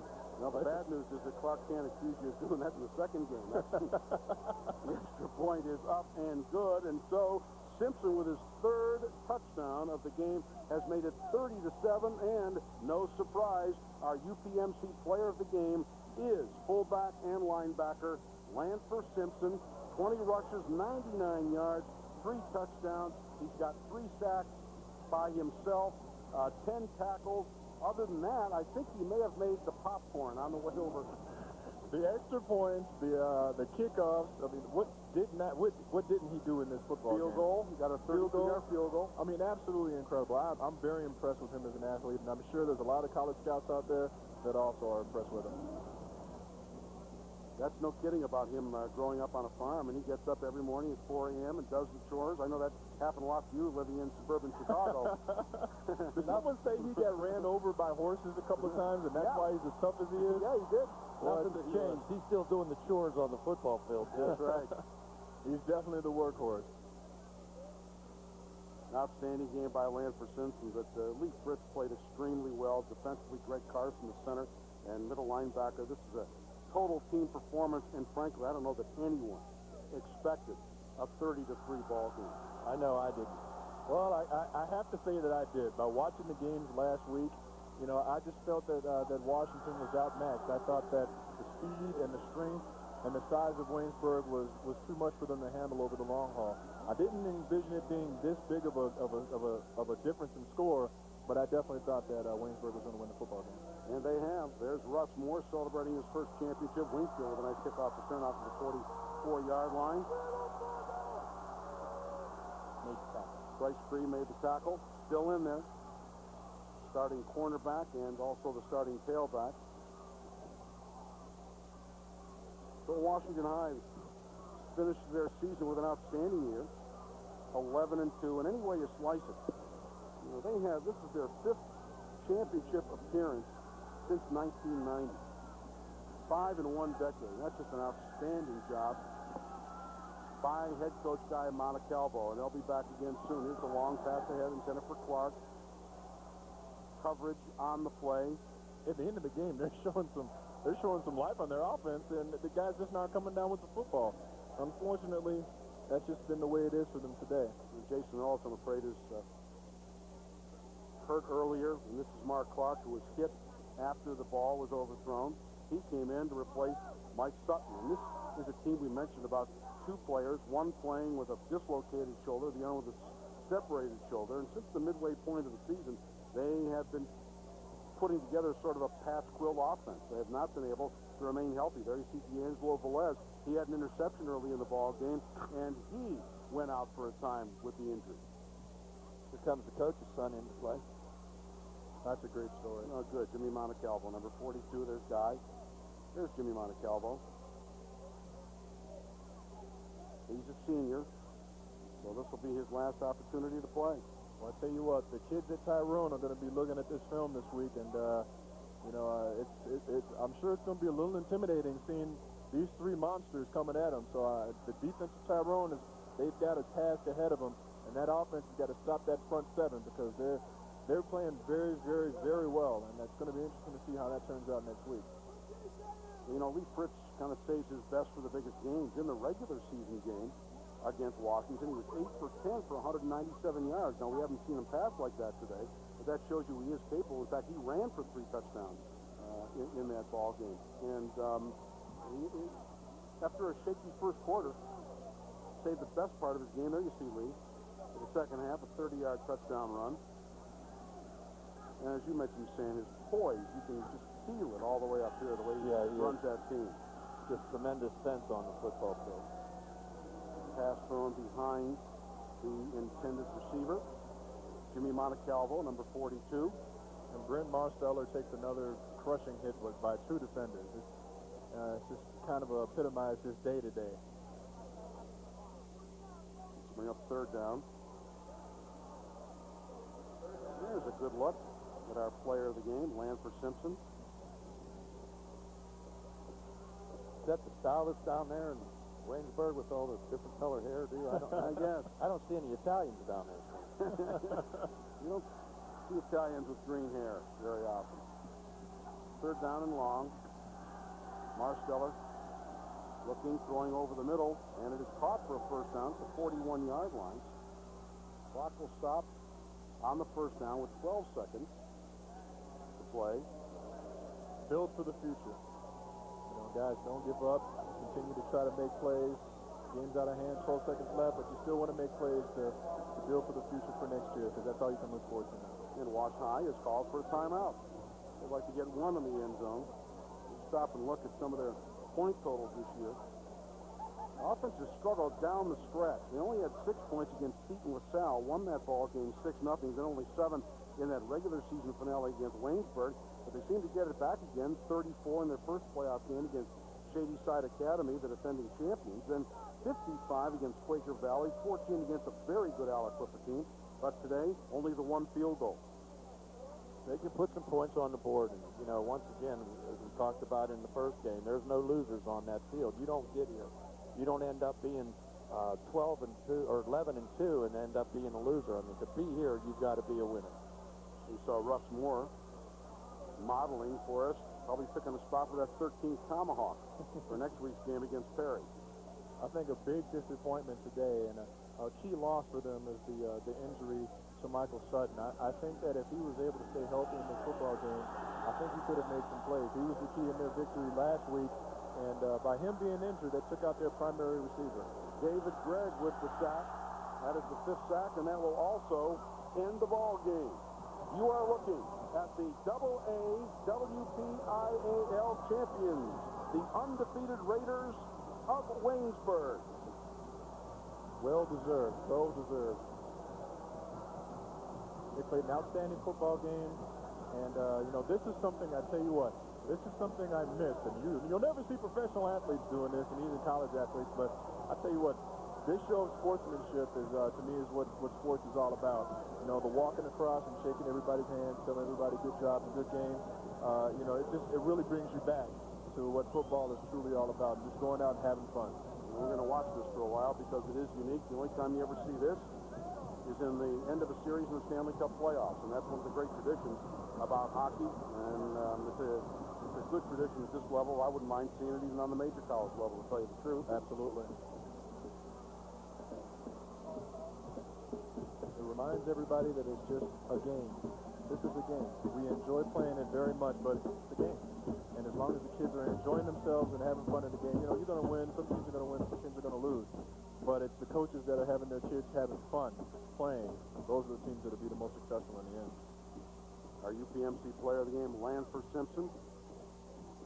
We'll be back with the presentation of the trophy to the Waynesburg Raiders when we come back. The final score, Waynesburg 30, Washington 3. What's the strength of a dollar? Money is economic energy. When distributed, it has the power to fuel all manner of enterprise. Since 1855, Dollar Bank has invested billions of dollars in millions of lives and thousands of businesses in western Pennsylvania, creating a currency of